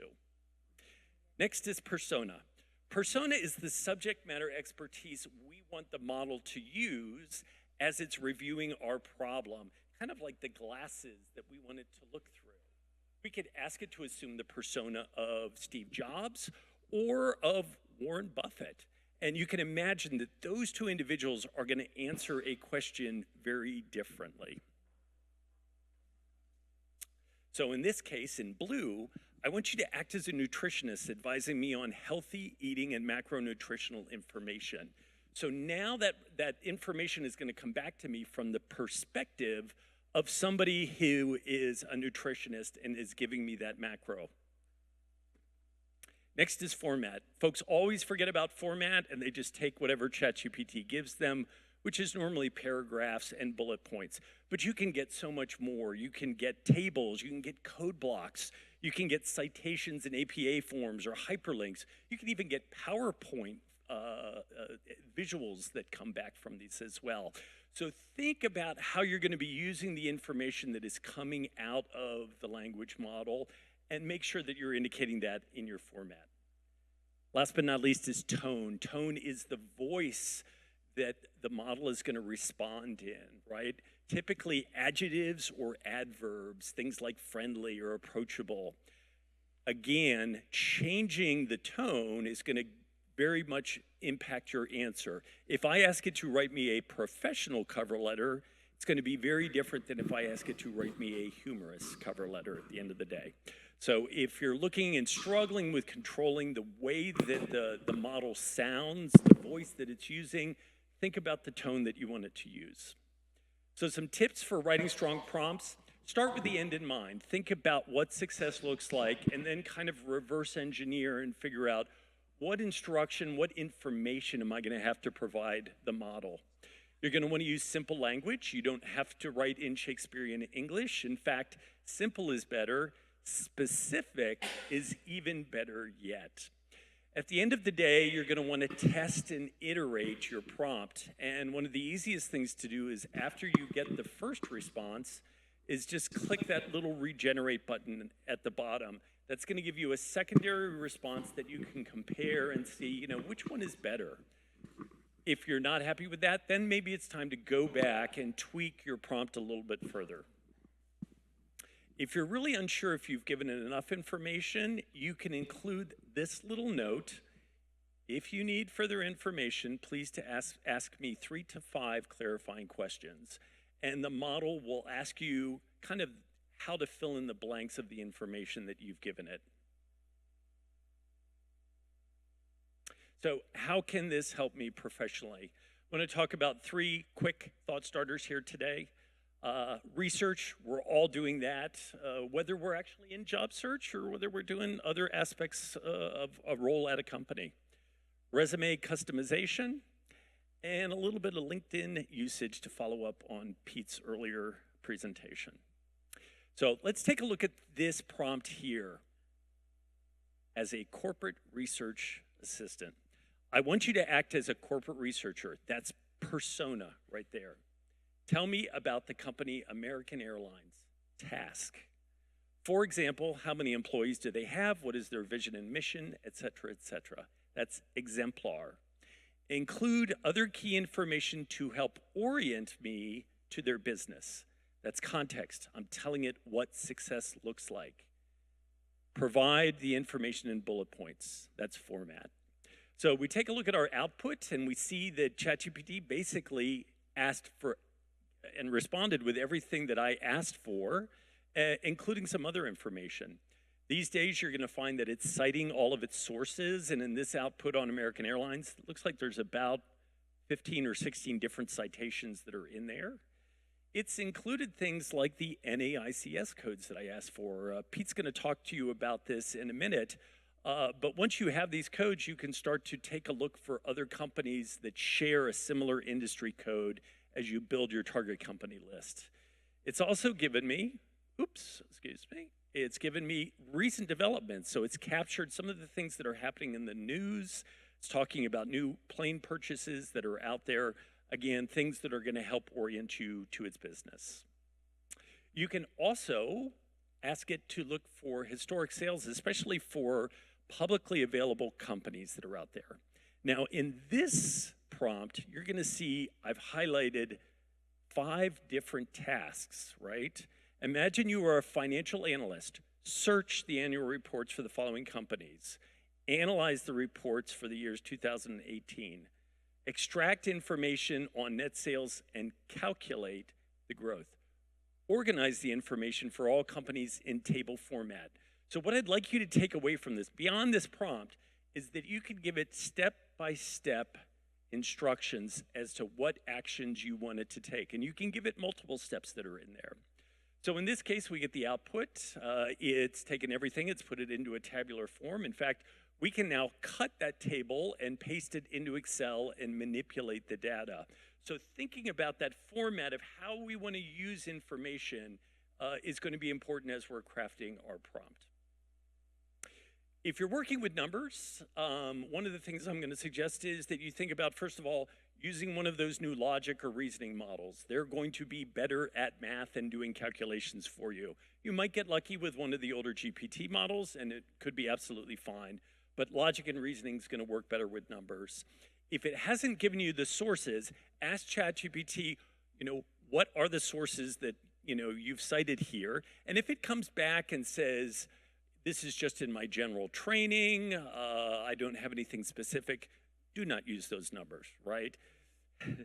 Not safe to use them. But if it comes back and says, hey, I pulled these from a 10K or an analyst report, then more likely you're going to be able to trust them. Now, if the model is guessing, it's not going to guess the same number twice. So if you hit the little regenerate button at the bottom, you can then compare the 2 sets of numbers that it's giving you. And if they match, then you might be in a good shape with the numbers that it's pulling from. So let's talk about LinkedIn. Jana said earlier that the average recruiter looks at a resume for how many seconds? 5 seconds, right? So how long do you think they're going to look at your LinkedIn About section? Maybe 5 seconds, right? So now my question for you is, if you look at the left side of the screen and the right side of the screen, if you have 5 seconds, which one's going to be easier to scan? Right, the right side. So you're going to find a prompt in my template that is going to walk you through this. Imagine you're a LinkedIn expert with over 20 years of experience, like Terry Sullivan. Help me to craft my About section. I will provide you with a resume to help you. Context. Create 3 distinct sections, no more than 2,600 characters. Structure the sections into 3 parts. First paragraph should summarize who I am, what I do, how I help. Second section, 3 to 5 bullet points that showcase my key competencies. And the third section is a call to action. Last but not least, at the bottom, make my About section warm and friendly by writing it in the first person to create a personal connection with the reader. So this is very much a technique that Terry Sullivan preaches when writing about the About section and when modifying it. So if we look at that, we can see that it's created now my Who I Am, What I Do, How I Help section. I've got very easy to read, scannable accomplishments there, capital letters. Sometimes it will use emojis or check marks. And last but not least, my call to action. You're going to see some other LinkedIn prompts that are in my template as well. Last but not least, we're going to talk about how you can get it to compare different documents that are out there. Now, in this case, we're going to talk about a resume and a cover letter, but you can have it compare different kinds of documents. Maybe you're in compliance and you want to check different compliance documents one against another. You can have it do that. But in this case, we are going to ask it to be a corporate talent recruiter. I'm going to give you a resume, a job description, and I want you to compare the two and identify synergies and gaps. So now it's come back. It's let me know, hey, this is where things are looking pretty good for you, but now I need to focus on my gaps. And so where do I go from here? Well, I've got a little process to show you how you can kind of go step by step with optimizing your resume. Lots of folks would love to just say, hey, ChatGPT, optimize everything for me in one prompt. That can work. It might not be the greatest result that you're going to get. So in the example here, I took this initial resume and job description and I dropped it into JobScan, which scans it against ATS systems and lets me know how my fit was. And it was pretty bad, 39%, right? So now what I do is I go back and I do some customization. So based on the job description, please identify the top 8 key headline words that I should include in my customized resume, put them in order of importance. So again, as people are scanning the resume, I want to make sure at that top, they're seeing those headline words, that those headline words are aligning with what the ATS is also going to be picking up in the system. So just by doing that, I moved from 39% up to a 51% in my scan.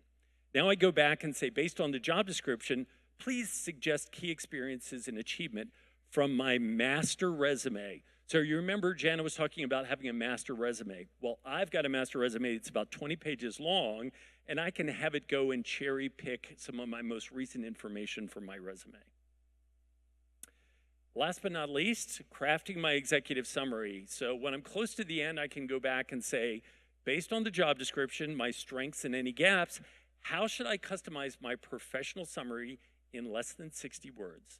Now, if there's something that you want to make sure gets to the top of that first page, you can also ask ChatGPT to pull it forward from the back of your resume. So in my case, I worked for a blue chip company. I worked for Unilever, but normally you don't see that until you get to the end of my second page. So now I can have ChatGPT maybe integrate some of those blue chip companies that I've worked for into that opening paragraph.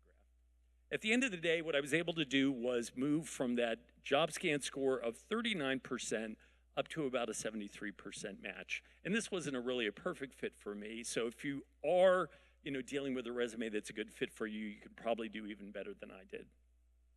So folks, that's the end of mine. What I'm going to do is going to leave this up here while I answer any questions that you have. This is going to take you to my prompt template that you can download. There are also a number of other tools that are on my website. There is a salary custom GPT to help you do research and do salary negotiation as well. So before I turn this back to Pete, any questions from the audience?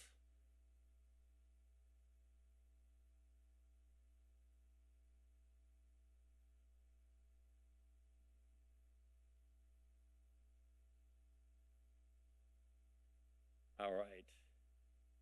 It's working? Yes, sir.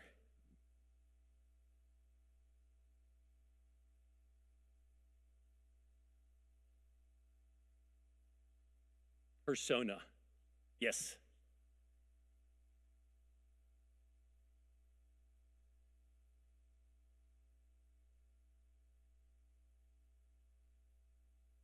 Mm-hmm. Okay. Yeah. Yes, it will, to answer your question. And I'd encourage you to go back and maybe pick someone that has very specific subject matter expertise to your area and try that. Try and pick someone that's going to be famous and well known and well published on the internet. This week, I actually launched a custom GPT that creates a virtual board of directors for you. And so it's researched 10 world leaders that are out there in the business world, different cross-functional areas, and you can give it a single problem, and it will give you the perspective and feedback of each of those 10 leaders, from Paul Paulson at Unilever to the marketing guru Seth Godin, and you will get very, very different answers from all of them.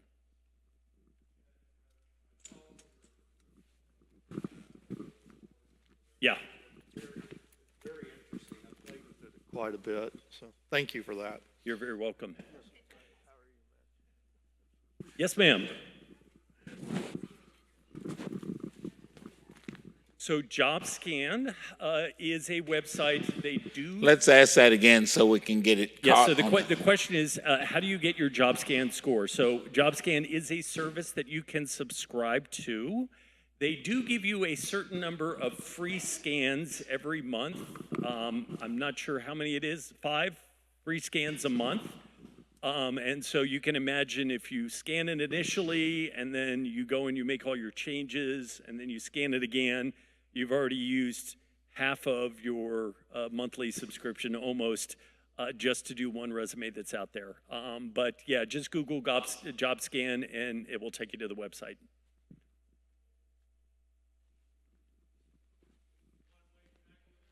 Luther's got a question. See, actually, we have that website JobScan. There, when we upload the job description and the resume, it will show you that how much is the ATS score. Is it right? Something like that?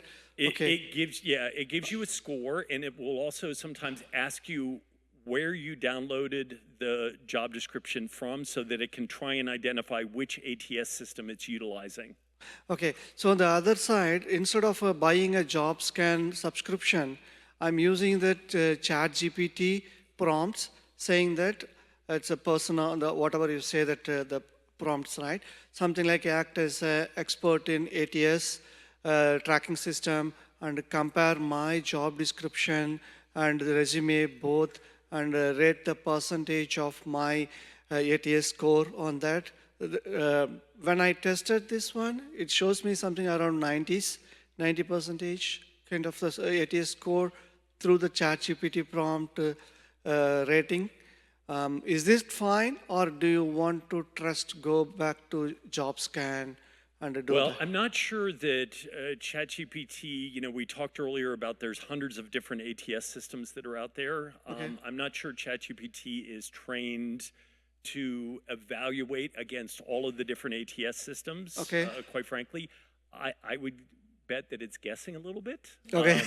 as to what your score is. So that's one of those cases I would probably say I'm going to default to JobScan versus ChatGPT. So you are giving a high priority for the first preference for JobScan score rating compared to ChatGPT, correct? Okay. Yeah. Yeah, okay, so JobScan. Okay, thank you. Yes, did we have one more in the back? So I'm a job seeker as of last Wednesday, and I want to share, if I may, a couple other resources that have free subscriptions if you want to get an ATS trained. It's Teal HQ, TEALHQ.com. They do have paid versions of it. And the Jobalytics extension for Chrome or Edge, it is completely free. You add it as an extension. It is not as detailed as JobScan or Teal, and I've used both, and they're both great. But for those of us that might be a little cash strapped for the subscription, it can really help you with both of those. And what I have also found is helpful, to your point, is if you use one of those tools to identify the keywords, you can feed that into your ChatGPT prompt and help it be smarter and more focused on what you're doing. So those are from the trenches. Awesome. From the trenches. Yeah. Thanks, Rob. Thank you. Anything else? All right. Pete, back to you, sir. Thank you, Russell. Great job. Just wanted to remind you that on top of that, especially those of you who are in IT know this, that when you buy a software product, like an ATS system, whoever the vendor is, and a lot depends on whether I buy the maintenance agreement, whether I decide to modify it in-house, how many modifications I've made. If I use that maintenance agreement, am I really keeping up with every single release?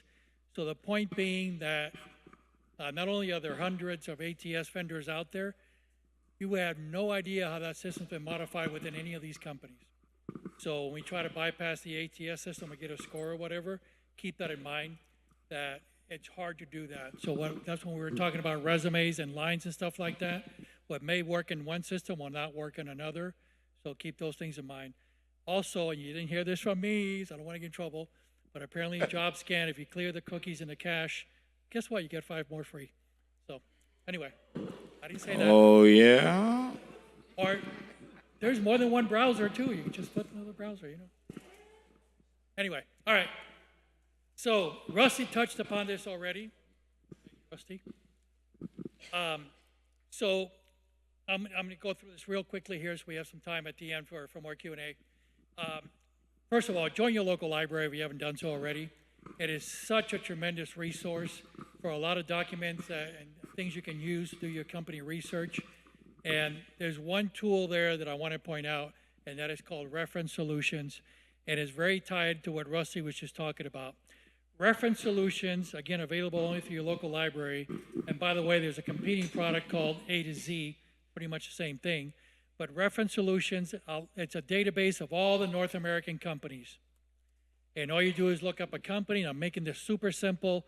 There is a link to a presentation that we've done here before. So once you get this presentation, you'll be able to click on that link and watch the whole thing. But in essence, the listing of all those North American companies, and then look up whatever company you're interested in, whatever company you are at, because you want to stay in that same industry. So if I look up Toyota, for instance, it's going to give me at least one NAICS code, North American Industry Classification System code. And then using that code, I'm able to go back into the database. It's going to give me every company in North America that does the same thing as Toyota, from building vehicles to the seats to the driving systems, you name it, the everything. It's going to have probably, I'm guessing for Toyota, it's going to have 5, 6, 7, 8, 9 codes in it. So you pick up the code that you're interested in, and then you search on that code, and now you got every company in whatever city you're targeting that's going to be listed there in front of you. So how does this tie into Rusty? He's already, he and I talked about this, and he was already doing it. You can actually go to ChatGPT and do the same thing. You can go in there and say, okay, ChatGPT, please provide the NAICS code for Toyota Motors. And it's going to give you that code. And you go right back into ChatGPT and say, okay, list all the companies in the Dallas-Fort Worth area under NAICS code, whatever. And now you're going to get a listing of all those companies that are local. And now you can start doing your company research using the tools in your library, using that company's LinkedIn page, using that company's actual web page. So now, for those of you who are not sure, gee, I don't know what companies are out there that do what I want to do, now you have a solution for that. So I would encourage you to do that, either through ChatGPT or through Reference Solutions, whatever you feel more comfortable with. I will tell you that in talking to Rusty briefly yesterday about this, he did mention that he has found a Reference Solution a little bit more on target than ChatGPT is. It's still working its way through that. But I would tell you both are a great resource. I've worked with a couple of people recently, and I've used the ChatGPT version, and within 5 minutes, those people had a list of companies I've never even heard of that they can do research on now. So it's a great tool to find out what other companies you're going to apply to. Now, in case you don't know, by the way, I should have mentioned it, on LinkedIn, how many of you are veterans in the audience? All right, keep in mind that if you're a veteran, you get LinkedIn Premium free for 1 year. So make sure you take advantage of that. You don't have to pay for premium. They'll give it to you free for 1 year. Secondly, for those that don't have premium, if you're interested in taking LinkedIn Learning because you want to improve whatever skill set, whether it's Excel or ChatGPT itself or whatever, you go to LinkedIn Learning free through your local library. You can also go Coursera, Udemy. All those are sites, training sites that you can use through your local library. And by the way, once you have a library card, you can do this from the comfort of your own home. You don't have to be at the actual library unless it's, it's easier there. But I will tell you, it's a great resource. Somebody earlier, I think, was asking about a gap. If you're telling me during your gap, you've actually been improving your skills and whatever, Scrum, Agile, Project Management, ChatGPT, whatever the case may be, AI in general, it looks great as you're interviewing to say, that's how I've been using my free time. I've actually been improving my skill set, so I'm better at what I do now. So take advantage of those kind of things. They're there for you, especially through your local library. They're free. And the reason I have the Houston Library up here is that some of the local libraries don't carry Reference Solutions. Houston takes on all Texas residents. So when you log in, you use the link, that hyperlink there. All you have to do is present some sort of ID, voter registration, driver's license, stuff like that, and you automatically get access to the Houston Library. And they have access to all these things, and they're free, of course, to everybody. Some of your local libraries, like here, for instance, if you have to go to the Colony Library or something, they have many reciprocal agreements. You'll be able to use their library for free too. Others may charge you $25 for access. So keep Houston in mind if you come across that. All right, so a little bit of salary research here we're going to talk about. First of all, it's very important. This has happened. A couple of people that I know through the years that I've been doing this know what you're applying for. Some of these jobs are contract, some of them are full-time employment, meaning they're W-2s. The ones that are contract, you're not going to get benefits. You may have to pay your own taxes depending on how you got there. And obviously W-2, you typically get benefits, whether it's right away or within a small waiting period. So do your research on any one of these sites. First of all, in the Dallas-Fort Worth market, I'm a senior project manager. I got 10 years experience, and it'll tell you typically the range is, X to Y. Have that information with you, because when I get asked that dreaded question, what kind of salary you're looking for, I can easily say, based on the research I've done, the local market, I'm good, according to everything I've read, for my job, 80 to 100,000. Are we in the same market? And that recruiter or whoever that is can now tell you, yep, we're in the same ballpark, we're cool, we can keep talking. So it's a great indicator without having to give out a number right away, because you've done your research and you can tell them right up front, I've done my research on this. So all these sites here will help you. The one at the bottom, cost of living, if you're considering moving somewhere else because you got family, this is a great thing to do. I mean, Foster and I have a dear friend who just landed in Miami. She was part of South Lake Focus and joined us. And she was considering moving out here for a while because she couldn't find a job down there. So I sent her this link, said you might want to think about that because it's a lot cheaper here, so you won't have to make as much. So if you're considering a move, use the cost of living comparison calculator there. It'll help you with that. But all these different sites will help you to figure out what you're worth. Because remember, it doesn't make any difference what you made at your last company. You could have been paid, way overpaid, or you can be underpaid. So you want to make sure you represent yourself, clearly and competitively in today's market. So do your research ahead of time. All right, one more thing about 1099s. Again, I mentioned before, you may have to pay for your own benefits. You may also have to pay for your own taxes if you're doing it straight. If you're going through a staffing agency, oftentimes they can handle the taxes for you. Some staffing agencies have very, very basic benefits as well. But if you're doing it on your own, keep in mind that usually the load for benefits is around 30 to 35% that a company adds on. So what I usually tell you to do is take your target salary, let's say $100,000, divide that by 2080. Why 2080? That's a typical number of hours we use in HR for the whole 52-week year, 2080. So take your 100,000, divide it by 2080, you now have an hourly rate. Take that hourly rate, multiply it times 1.30, 1.35, and now you have an actual contract rate you can use. All right, so because if you go in there thinking, well, I made 80,000 last year, so let me see, that works out to whatever, $40 an hour, that's what I'm going to quote, you may be grossly undervaluing yourself because now you got to pay those benefits. And by the way, if you're going to tell me that, I don't have to worry about that because my spouse has benefits at home. Unfortunately, I've seen it where your spouse is sitting next to us 2 weeks from now because they've been laid off as well. So price yourself accordingly as if you were single. Do not rely on anybody else's income or benefits. In case you need them down the line, you are now financially able to afford them.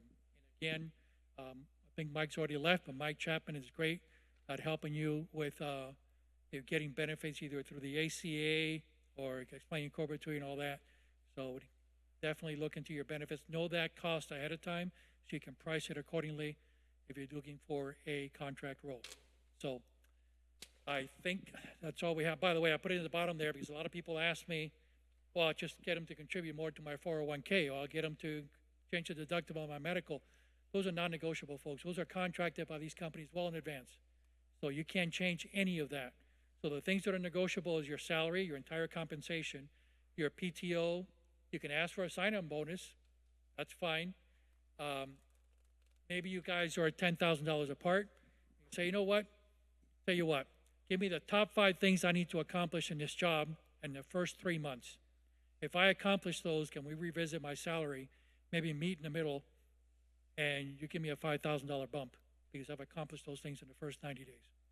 Those are things you can use to negotiate if you're a part on salary, but you really, really want to work for that company. So I would encourage you to do that. The only thing about a spot bonus or a sign-on bonus is keep in mind that your base salary remains the same. So that means next year, when you go up for a salary review or cost of living, they're going to use that original base. That bonus will not be included in there. So that's why it's best if you get a bump in pay rather than the bonus. But hey, money's money. Take either one. So, all right. Let me see. Anything else on here? I don't think I do. All right. So, any questions on salary or library, anything like that before I go on? Yes, William. Sorry? All right. Hang on. Foster doesn't move as fast as he used to.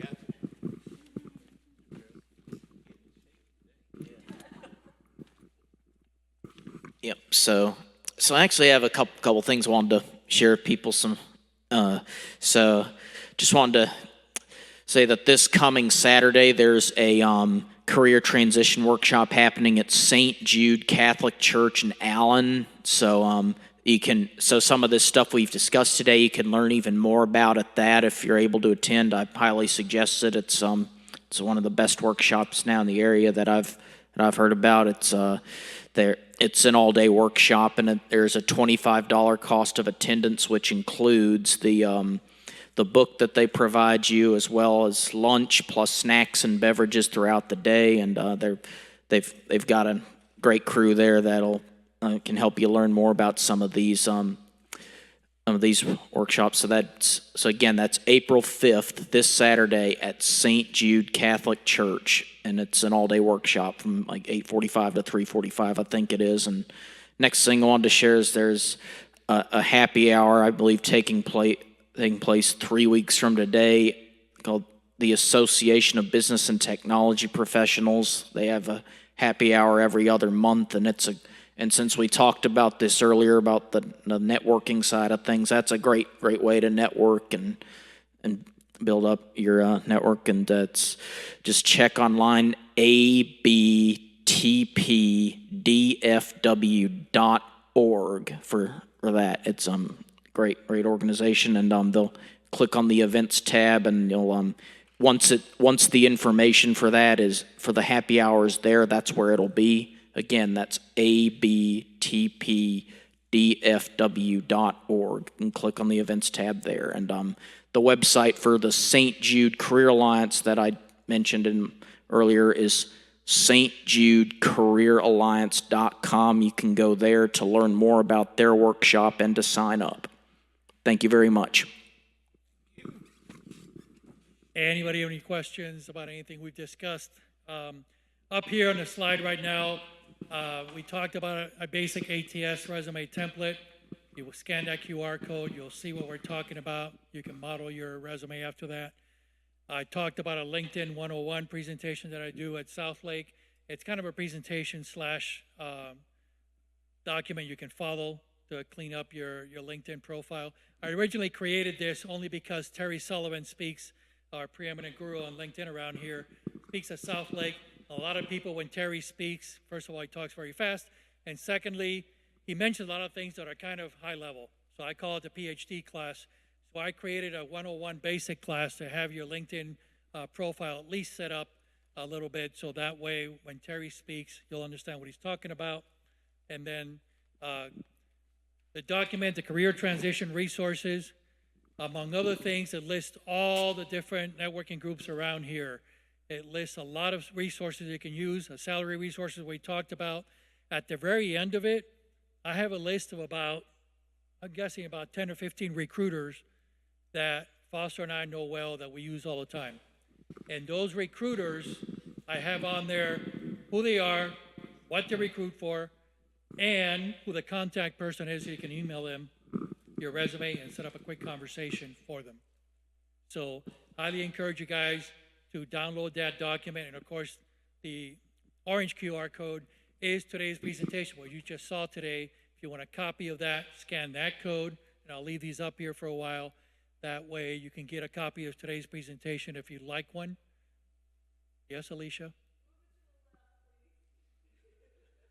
Your left or mine?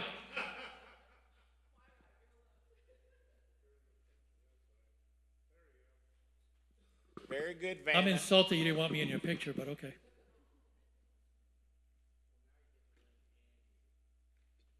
All right, what other questions can we answer for you? We covered as much as we could in the short time period we had here together. I mean, short for us. I know it was a long time for you guys. So, first of all, thank you so much for being here and putting up with all of us. And hopefully this helped a little bit. Please connect with us. Everybody have the QR codes? I want to make sure, my name is Pete Hernandez. I don't think I ever introduced myself formally. I spent almost 40 years in the property casualty insurance industry, doing both IT and operations management. And now I've been doing this for about 8 years with this guy here in front of me, Foster. Like I said, we're both leaders of South Lakes Focus Group, the HR group. We're part of the exec group with Sonia and a few other things that we do around here. So if we can help you, by all means, come talk to us, introduce yourself. We'll be happy to make a connection for you if we can. I encourage you guys to come out this Thursday to South Lake Focus. If you're not in the area, you can't make it in person, please join us online. Go to southlakefocusgroup.com and you'll see all the links there. We start out with the general session, 8 a.m. sharp. Half of our leadership at South Lake is ex-military, so when they say 8 a.m., we are meeting at 8 a.m. Oh, yeah. So we are online or in person, absolutely at 8 a.m. And then after that, at 8:45 or so, we'll either break you out into a networking room if you've been with us before, and if you haven't, we have an orientation, which our friend Janice Ellis is part of along with me, and I don't know, my other team member flew the coop already.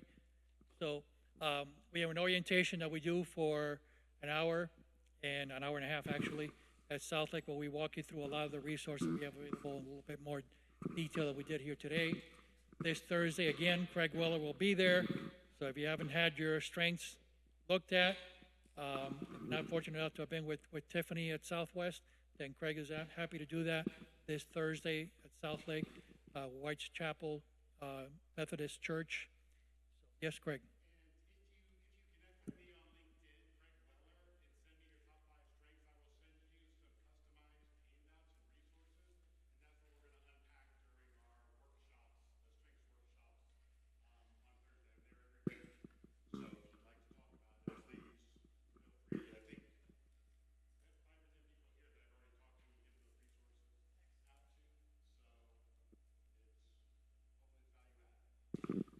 I'm always amazed. I mean, it's easier for people like me and Foss who are retired to do this, but I'm always amazed at people like Craig and now Tiffany and many others in the room that take time out of their own job search, Lauren being another one, to help out all of you. So thank you, Craig.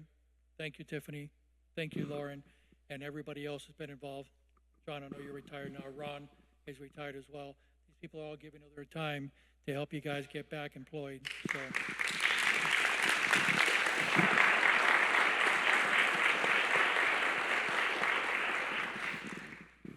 All right, any other questions? I've talked long enough.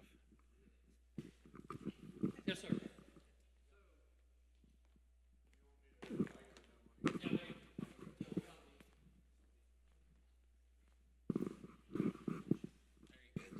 So one of the things I had to do is like update my LinkedIn when I decided to make a complete 180 change. So I was going back. Is it better to have like links of articles you've written or like links showing you were at doing previous things like from Facebook and stuff? As you're on the LinkedIn thing, you can add like links on when you're talking about what you did at a job. I don't know if that's helpful or not helpful because I've never done that before. I didn't know if that helped your LinkedIn profile because I wasn't planning on doing this again. If you have a web page already created with showing off your material, whether you're a graphic artist or projects or whatever you've done, then absolutely. I think you mentioned Facebook in that. Oh, heck no. No, you keep Facebook out of it. This is a professional. LinkedIn is supposed to be a professional network. So, but if a lot of people have pages, I've met with some people last week that they create a lot of projects as part of their MBA program, and they've got a GitHub page for that. They linked it to the LinkedIn. That's great, especially if you're looking for your first job or the first job in that industry. It can point me to the stuff you've done. but I would keep everything professional. Well, Share on LinkedIn, guys. From a recruiter standpoint, I'm gonna see if Adianka is gonna agree with me. If you guys have if you're a subject matter expert in a certain thing that you're looking for a job in, say you are a project manager and an IT project manager or whatever flavor of project manager that you are, you want to write on that and show your expertise on your LinkedIn profile that you are good or you've had expertise in a certain thing. Rusty has AI on his. People know if you find Rusty, you know you can talk to him about AI because he's already got his experiences out there and stuff like that. So I hope that makes sense, guys. Advertise for yourself. Put it out there what you're good at. Okay, Vanessa. hey, Foster. Oh, no. It was Gina. Yes. I just had a question because it's all like a little bit overwhelming from like a time management standpoint. You know, you're applying to jobs, you're reaching out to recruiters, researching companies. I know myself, I'm really trying to upskill. Kind of what is a realistic goal for applications per week, and just kind of how to best manage your time effectively? Applications per week, I can't give you that number because I have no idea what you qualified for and what you found, but I will tell you the majority of your time should be spent networking, meeting people, and all that. The last thing I want to hear is people sitting behind a computer all day long, applying for jobs, getting those rejections. You want me to write you a recipe for depression? That would be it. So get out with people, whether it's networking groups like this or meetups or Eventbrite, whatever it is, get out, meet people, engage, or even it's just get out of the house, go walk your dog, go mow neighbor's lawn, whatever you need to do, just get yourself out of that headspace for a while. But generally speaking, the majority of the time should be networking, obviously applying for jobs online, whether you find them, whether they're sent to you. Spend some time at job fairs, the ones that Red, White, and U is connected to the Texas workforce. They'll put on job fairs throughout the Metroplex at different parts. They're generally pretty good. They're well connected. But the last thing unfortunately, I talk to a lot of people whose domestic partners will sit there and tell them, what are you doing running around all these groups of unemployed people? You should be behind the computer applying for jobs. It's like, no, that's actually 180 from what you should be doing. So definitely get out, and that's the best advice I can give you. Now, Lauren here, for those of you who are struggling with that, has already offered earlier in her presentation free 30 minutes. I can't tell you what a free 30 minutes with this woman means. So again, if you're all interested in that, by all means, if you have any more questions for Lauren, by all means, also time to bring them up. We always say, Foster and I always say, this is, whether here, South Lake, HR Group, wherever we are, it's a safe space. We've all been through this. And by the way, yes, obviously I was a job seeker. That's how I connected to all these networking groups way back when, 10 years ago. So we've all felt your pain, whether we're retired or still looking or not. Keep that in mind. You're welcome to contact us and help us, but this is the gold standard right here. If you need somebody to help you with that everyday mental strain that is a job search and the rejections you get 5 minutes after you spend an hour on the application, it's just incredible. Vanessa has a question. Yes, Vanessa. Well, more of a comment. One of the things that I learned over at South Lake was making sure that I had an accountability group. And so that was what was trying to keep me online, as far as not sitting at the computer for 8 hours and just, click, or doing the, I think what they call it, the shotgun. I've just applied to anything. Pray and pray. Yeah. So I haven't heard a lot of that today, so I just wanted to make that that call out. Everybody know what an accountability group is? Okay, I mean, basically, you're connecting with 3 or 4 people that are either in your same industry, in your same job description, whatever it might be, or sometimes just they all live near each other. And you hold each other accountable for what you said you were going to do. I'm going to fix my resume. I'm going to connect with 5 more people this week on LinkedIn. I am going to attend 2 networking groups this week. And then the next week when you get together, they're going to hold you accountable. So, Lauren, did you fix your resume? Did you attend those groups? Did you hit your job fair like you said you would? Your family won't do that. Your family can't do that. They're too nice. Or 180 from that, too mean. So, but accountability group help each other out. And if you weren't able to do something because you lack the skill or whatever, that accountability group can also help you with that. So, thank you for bringing that up. What else? Or comment, question back here. All right. So yeah, I got a couple things on one website that wasn't on that list that has a lot of free courses is Khan Academy, KHAN Academy.org. That's another one that's a great one. Then also I mentioned the St. Jude Career Alliance earlier. They actually do have their own accountability network while we're kind of on that subject that is available for everyone who has attended that workshop. That is optional. So just something to keep, so that's something to keep in mind. You do have access to their accountability network as well if you attend their workshop, if you ever attend their workshop. And of course that next one is this coming Saturday. So just something else I wanted to throw out there. Thank you. God, if you guys keep up with all this good stuff that we're throwing out there in this network. Oh, you got a question? You got a comment? You always got a comment. Alicia's got a comment. I've actually just turned 50, and Oh, God, it's I know. But the funniest thing about this, and it's great that Lauren did what she did, and everybody's here. You know, having that, if you're not a sales professional, you have to sell yourself. That's probably the biggest thing you have to overcome. But it took me that long to be able to have the confidence to share the Lord's word. I just never, you know, I'll just share with you guys. I felt my family background's atheist, you know, and then I became Catholic, and now I'm struggling with that. So, but what I found was I really adore the Bible. I really do. It just really grounds me.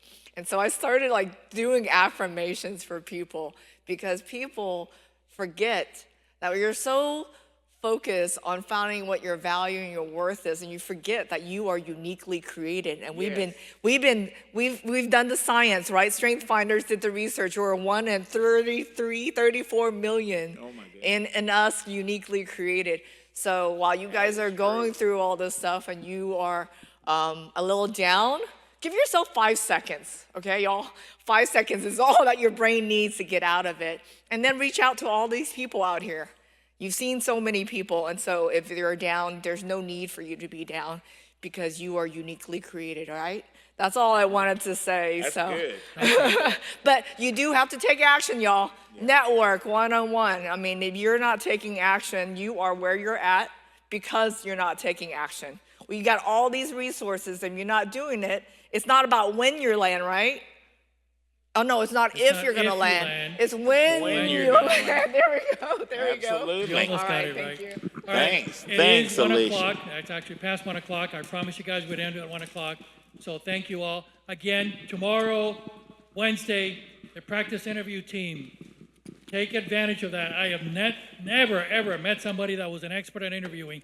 These people will get you there. So definitely talk to Ron and visit us tomorrow, 1 o'clock, practice interview team. And if you're in HR, come see us at 10 o'clock in the morning.